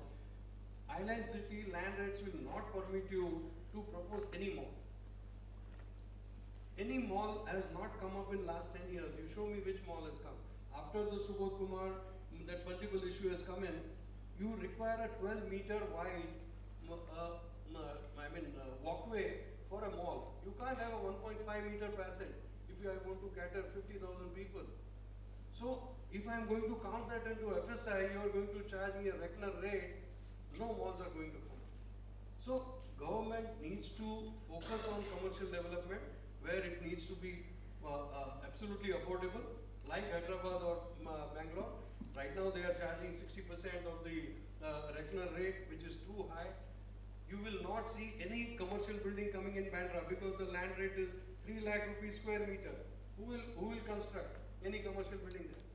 If I want to have 3319, developer will say, boss, I'll do residential only. I'll get a 1 lakh rupees residential rate.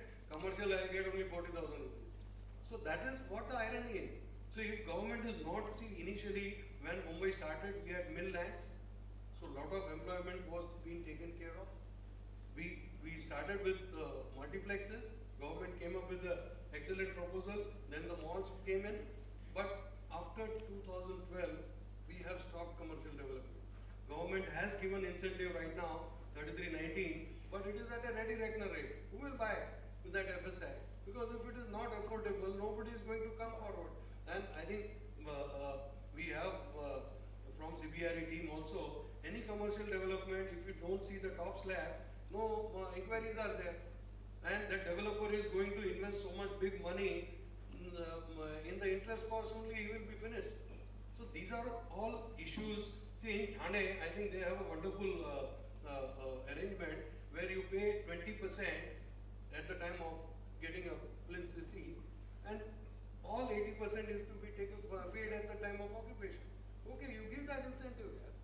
So this type of commercial development, if we are not going to focus, all these TODs or nothing is going to work. As I think Mubashir told, that from Warsaw to Malabar Hill, residential development is going to open up because of the CRZ issue. Last 30 years, there was hardly any development in this sector, right from because of the CRZ. Now everything, floodgates will open. So as Sashi told, major developers from Bangalore, Ahmedabad, Hyderabad, all are wanting to shift to Mumbai. And this whole belt is going to open up. But I think, okay, residential is good, because if you are facing sea beach, anybody wants to stay near the sea only. But simultaneously, we need to focus on commercial development also. The generation Z, sir. What generation Z? 18 years का जो boy रहेगा लड़की रहेगी उसको he has to not to purchase any flat in Bombay. That's what he wants. Can't afford it. Minimum rate, I think you should be a crorepati, then only you can buy. I don't think Mumbai's real estate, at least a one-bedroom flat, is to be less than 1 crore. Anywhere in Mumbai, Daisar, or you calculate Mulund, anywhere in Mumbai will not be less than 1 crore. That is because all of are going under redevelopment, and everybody wants a free housing, and somebody is paying for that, and government is also requiring for that. So it is you are purchasing 3 houses in one house. One is for government, one is for the tenant, one is for yourself. So 30 lakhs cost is going to be. I would take this opportunity to say welcome to Navi Mumbai. Lovely. Very good. Very nice. And the fundamental point is, all of us look at real estate, which is a depreciating asset, as an appreciating asset. Yeah, that's true. The fundamental problem is that we are going, what have we talked about all of this? We just talked about FSI. We are increasing FSI because we are looking at real estate as an appreciating asset. We want to make more and more and more money out of the same parcel of land. You cannot bring any TOD when you have got a mindset of trying to make more money out of the same land. How are you going to do it? There's no feasible policy. I mean, we may fool ourselves into thinking it, but it's not going to happen. Because we are looking at a flat is a depreciation asset fundamentally. The value of the flat is going down, intrinsic value. And we want to make money out of a depreciating asset as an appreciation asset. How are we going to do that?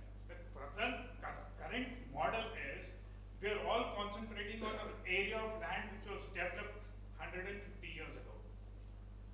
Hyderabad is developing not in Charminar.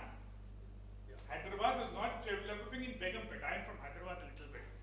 It's developing because it's built a circular road where the speed of transportation is 120 kilometers per hour, which is 10 kilometers out.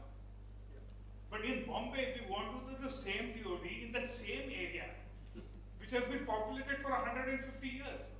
Fort area was captured, but Colaba was made. I mean, I'm an army officer, so and also guilty as charged by you. I'm a civil engineer architect who built roads and tunnels when I was in the army. So I'm yeah. My sympathy. Yeah. So I mean, I'm a little bit of a unbeliever in what actually they do. The only thing which is there, the light at the end of the tunnel is cost is going to go up so high that market will drive people out. There are no new industries in Bombay. Mills have closed. Software is going elsewhere. Manufacturing is out. We are surviving on only one aspect, that is the financial sector. GIFT City is coming up in Ahmedabad. If this goes, jobs go, then we'll have a lot of pricey real estate 40 crore house where a person will have to come in helicopter because his factory is going to be in Ahmedabad or in Hyderabad. That's how it's going to be. Yeah. So he has stated the problem statement he has laid down. So 2 wheels, what are the solution?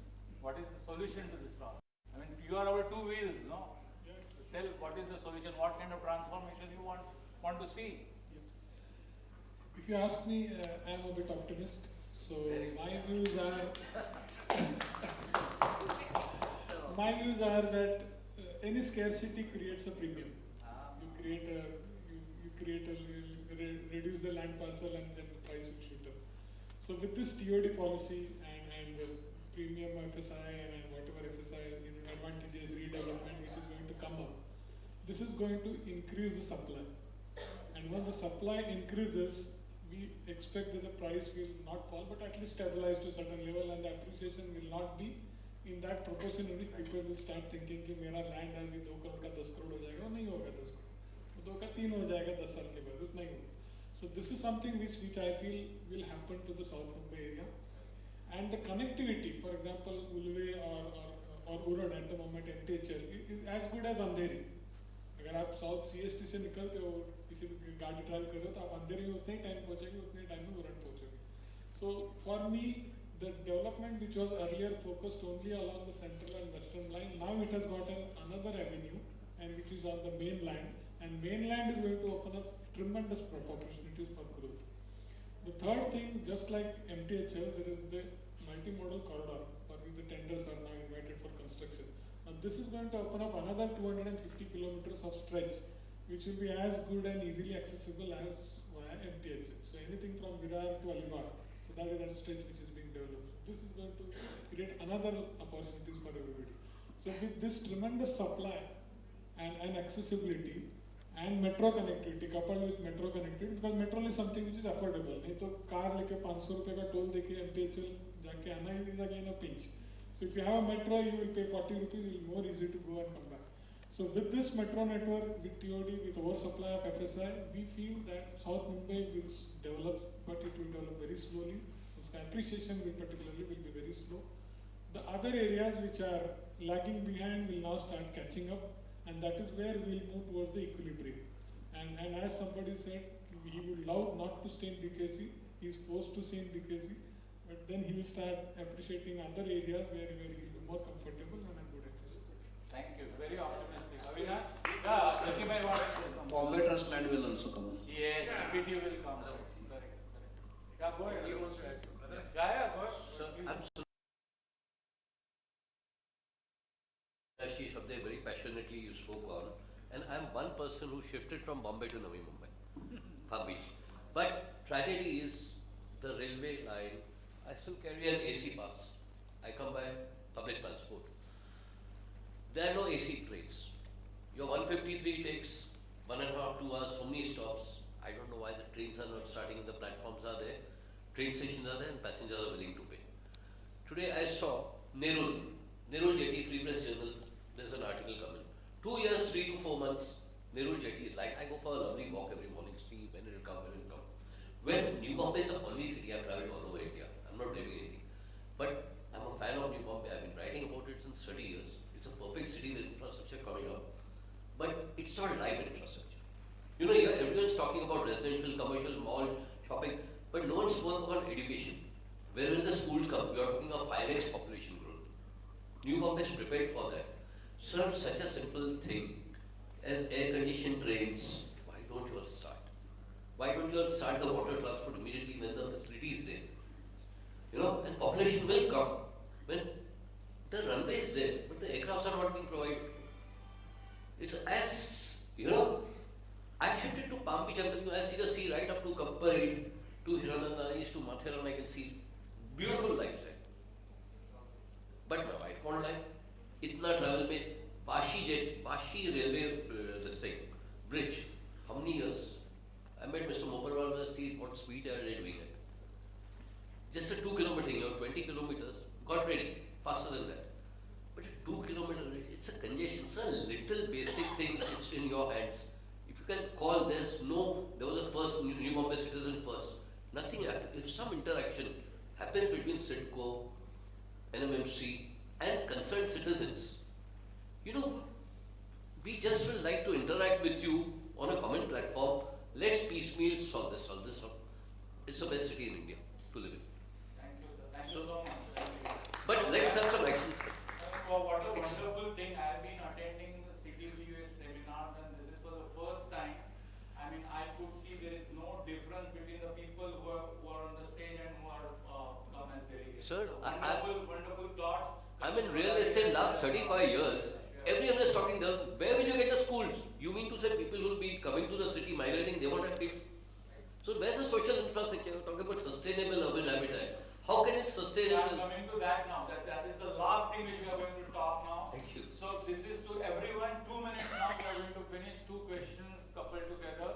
Do you see that whatever transportation is coming up, our developers who are in the business, of course not the social business, they are in the economic business to earn profit, do they see that these transportation hubs are the centers of mixed-use tall developments or not? And secondly, how do we bring in the sustainability aspect when this entire transportation network is ready? Will it have any impact on the carbon footprint which we talk about, kind of fuel we are using, we are moving to electric cars, whatever, but will it have any kind of positive impact when this entire network is ready? We can start with you. I think I would also like to answer that question you asked. Please go ahead, please go ahead. Like, what would an 18-year guy think about the whole MMR region? Again, I'll say that. Welcome to Navi Mumbai. We have an average cost of 35 lakh rupees for a flat. You don't have to pay 40 crore rupees. Come to Navi Mumbai. All of Navi Mumbai is covered with public transport, and any corner in Navi Mumbai now, which is not beyond 1.5 kilometers, you will find a main railway line, and every 400 meters you will find a bus stop. It's already there. We just have to locate it. Right. That's one. And if a person who's 18 years old, I would like to quote our Honorable DCM. You know, we need to understand what these leaders are thinking.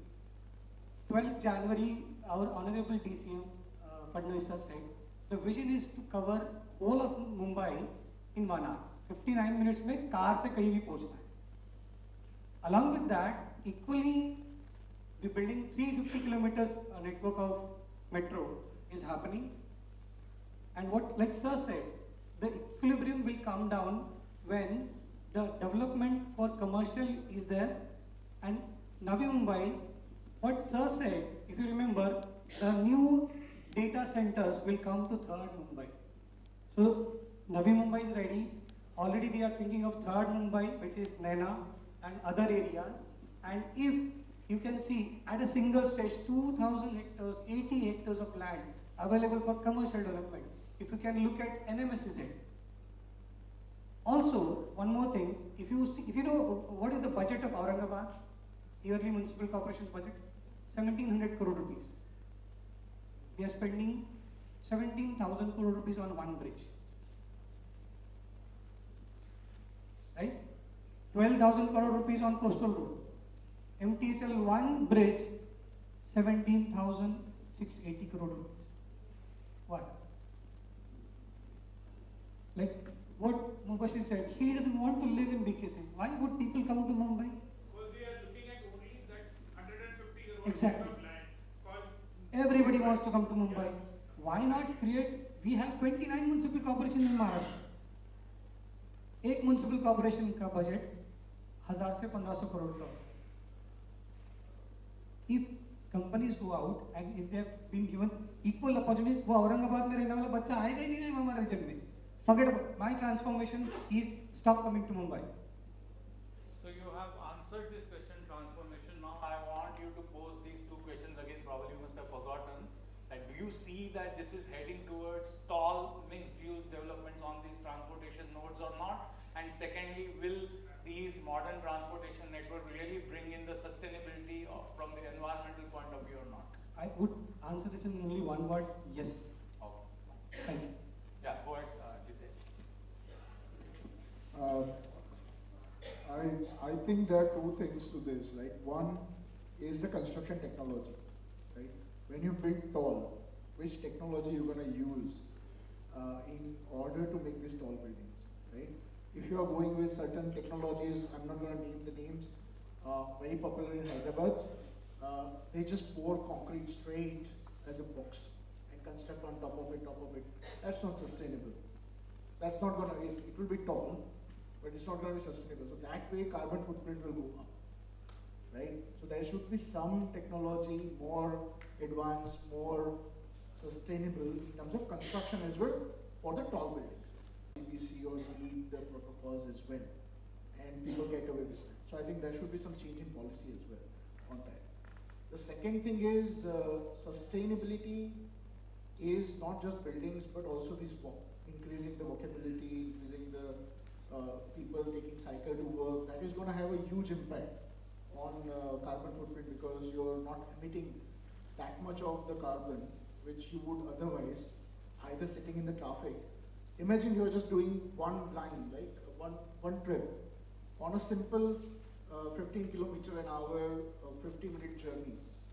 You will expect about X amount of carbon.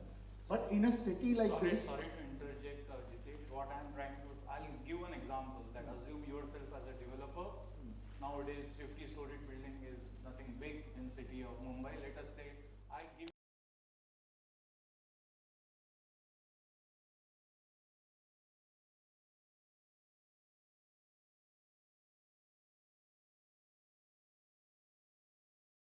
still make a profit by creating a sustainable habitat, which other parts of the world have proved. And I think it's just that mindset that green is expensive, that has to go out. Somebody has to come forward and demonstrate, give me 2,500 crores, I will prove it. Yeah, that's fine. Okay, so to answer this again, I answer as an optimist here. So something similar to what we've been looking at in Hyderabad is what is going to happen in Mumbai. You are looking at a coastal road which will bring you right from Vasai Virar all the way till Nariman Point. There is a connection bridge getting connected back into the Eastern Freeway. And from the Eastern Freeway, you are connecting yourself through the MTHL to Navi Mumbai. And that will eventually connect to the Vasai Virar corridor, which will come from the north towards Pune Highway. That is going to be Mumbai's new ring road.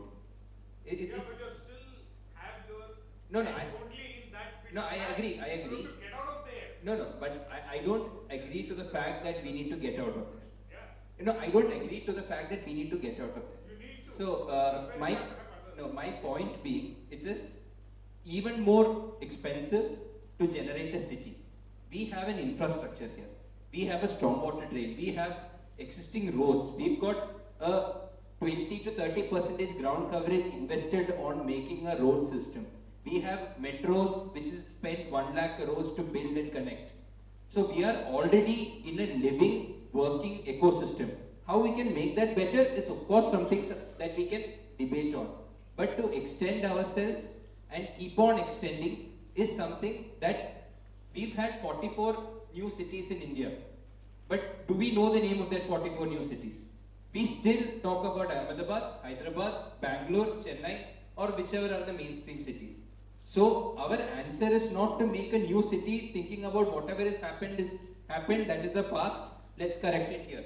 No, that is not the way. Let us look at how Mumbai is.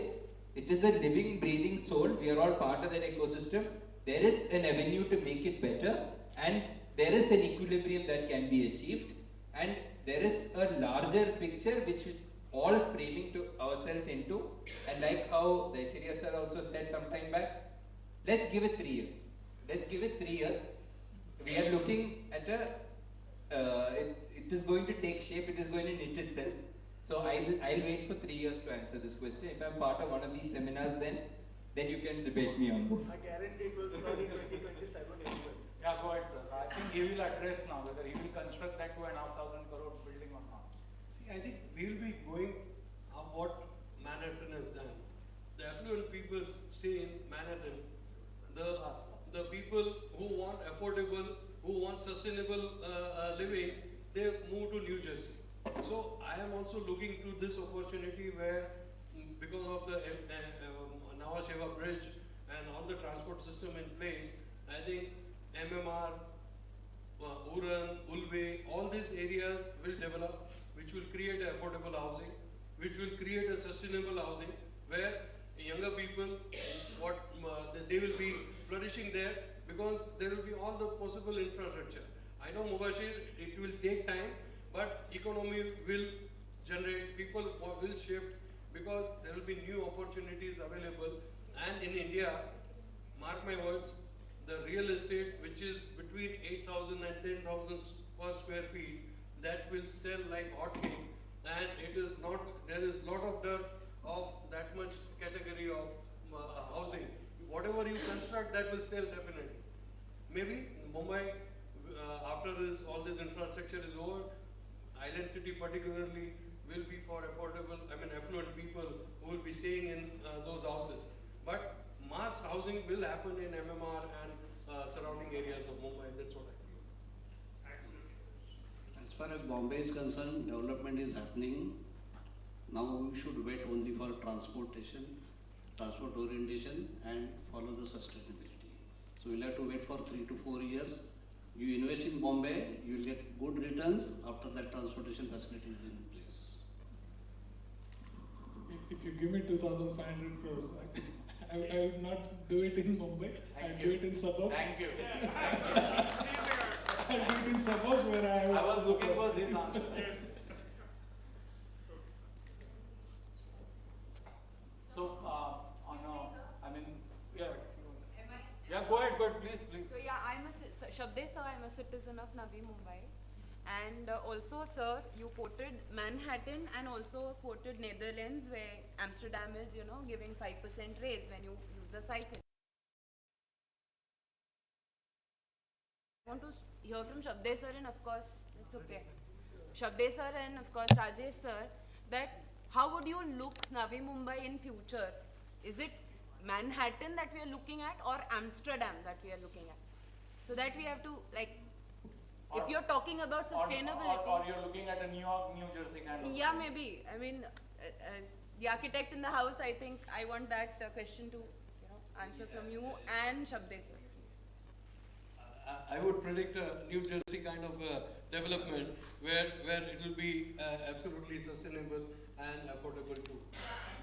If that is the thing, then why Navi Mumbai, I don't know, doesn't have a cycle master plan or a pedestrian master plan as yet? Because you're talking about connects Mumbai to Nagpur and MTH where we are 250 rupees one way, or the TOT. But we're not talking about the ground infrastructure. At the end of the day, the fungible. Start giving 5% raise, I think all of Navi Mumbai will be full of cycle.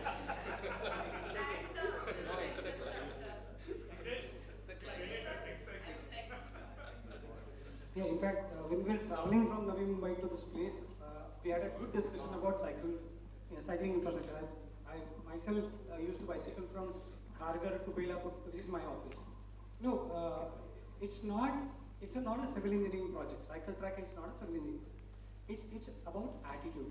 And it's, I hope Shankar Deshpande would have been here. When we were in Delhi talking about TOD, one person from Netherlands was presenting.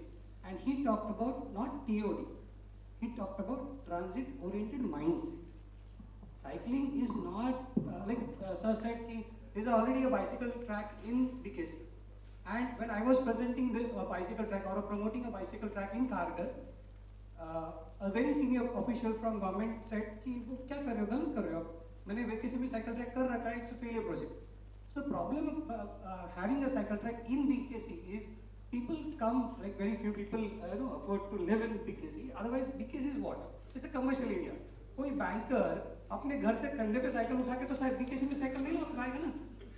And suppose someone is working in ICICI or is going to some MMRD office or some official work, उससे cycle देगा कौन वहाँ पे? So constructing a cycle track at a wrong place is not a solution.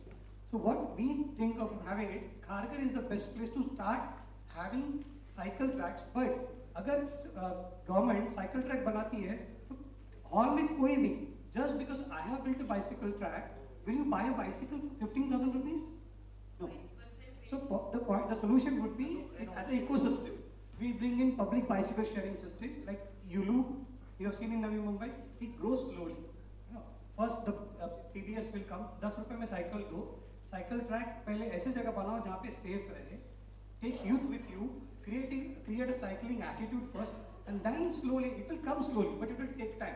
Government cannot, they can bring bicycle tracks, but they cannot make you cycle. Excuse me, sorry. This is such a nice topic that I think it will go on for the whole night. So, this was a kind of a stress test which we have put everyone today. Yeah, want to ask a question? Yeah, go ahead. But last one, this will be the last one. It's not a question, it's more of a comment. I stay in Kharghar too and have been a Navi Mumbaikar since my birth. And I love Navi Mumbai, especially Vashi. But I would also like to say that the government can do something about this change in attitude. And why walkability and NMT is suffering is because we have constraints more than comfort, connections and cost. So walkability, we have to understand we are in India, we're in a tropical climate. Without adequate urban design measures which help in comfortable pedestrianization, walking and cycling, I don't think any TOD will function, because walkability is a very important component of TOD. And also the 500 or 800 meter radius that we talk is the influence area, which is efficiently supposed to be the walking radius, right? So the government can. We use urban design measures which are excellent for our climate, and there will be cycling, there will be walking, definitely. That's all. Yeah. So thank you That's very all. much. Thank you. So today, I'll just start. When this idea was floated, everybody said that let us do this. But myself and Pusha, both of us, we were talking that how will this go. But to be very honest with you, thank you, first of all, thank you for sparing your valuable time. And what I can think of is a Satyajit Ray movie which is ahead of time. So thanks to CTBUH that probably after a couple of years, probably this particular subject we will take it up in a different mold, where we will have much more maturity as compared to what is going on in city of Mumbai, in city of Navi Mumbai right now. The floodgates have opened and everywhere the transportation network is being built. So there is a little amount of confusion, but over a period of time, this confusion will go away. We will also, our thoughts will also mature, and probably 2 years down the line when we meet again on this particular forum, we will have a 10 times better discussion. But thanks to audience also who have passed this stress test today from wherever you were. You came over here, that is also a test for you when we talk about the transportation network. So thank you very much. Thank you CTBUH and thank you the panel members. Thank you so much. Okay, don't go anywhere. So actually we started late because of the problem. That which we actually, because so many people could not reach on time here. So that's the problem. But we of course discussed very passionately, and it was a great learning of your visions and insights in the subject. And definitely we'll meet into 2027, okay? So CTBUH core team, please mark this.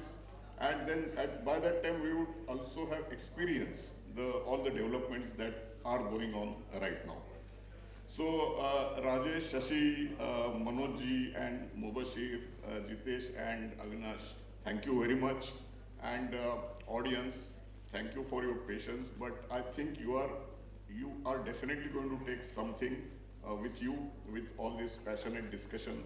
And I could see that you were all engaged very, very, intensely in this discussion. So thank you very much. But again, I must say that as I always say, we are not professional event managers. We have our own businesses, own professions, and in spare time, we arrange all these programs. And in doing this, we also get help from our junior volunteers. They also volunteer without any expectation of remuneration or reward or anything. And I'll just name them, people who helped us this time: Dharna, Swapna, Tanya, Hiran, Suresh, Amit, Sanjay, and of course, Pushamitra and Sunil. You have done a wonderful job. Thank you very much. Thank you all the speakers. Now, of course, we'll get together and get to know each other while having cocktails and dinner. Please join us. Thank you very much. Oh, sorry. So you are going to help me in mementos here. You will announce.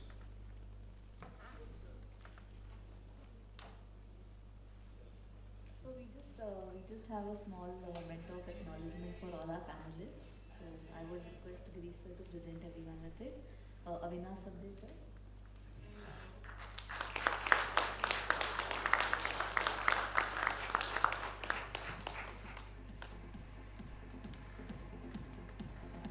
Jitesh sir.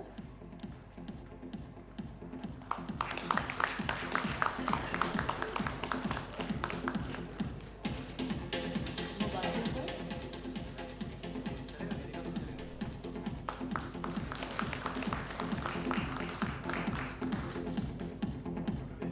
Manoj sir.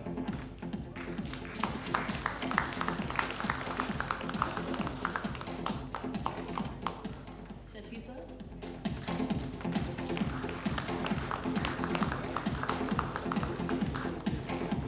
Rajesh sir.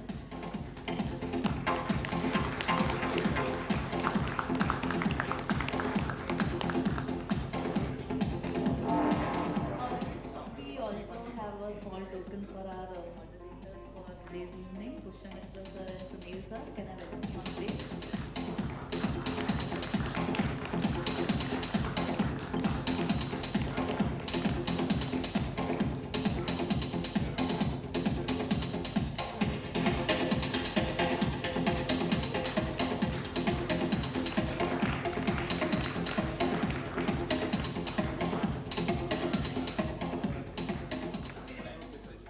Can we have a group picture?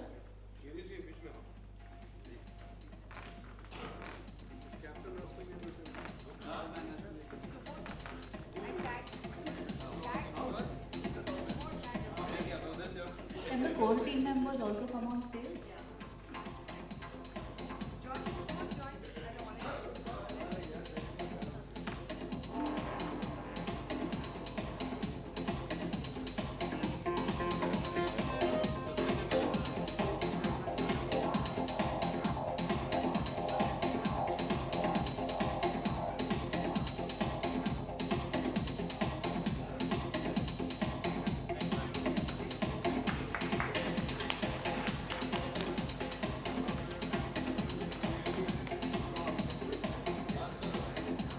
Thank you everyone. Just one request for all attendees. Yes, so since we are going towards sustainability, what we are doing is we would like everyone to deposit their badges. We have a box outside. We will be now proceeding with our principles of reduce, reuse and recycle. Also, we can move towards the other ballroom for dinner and cocktails. Thank you everyone.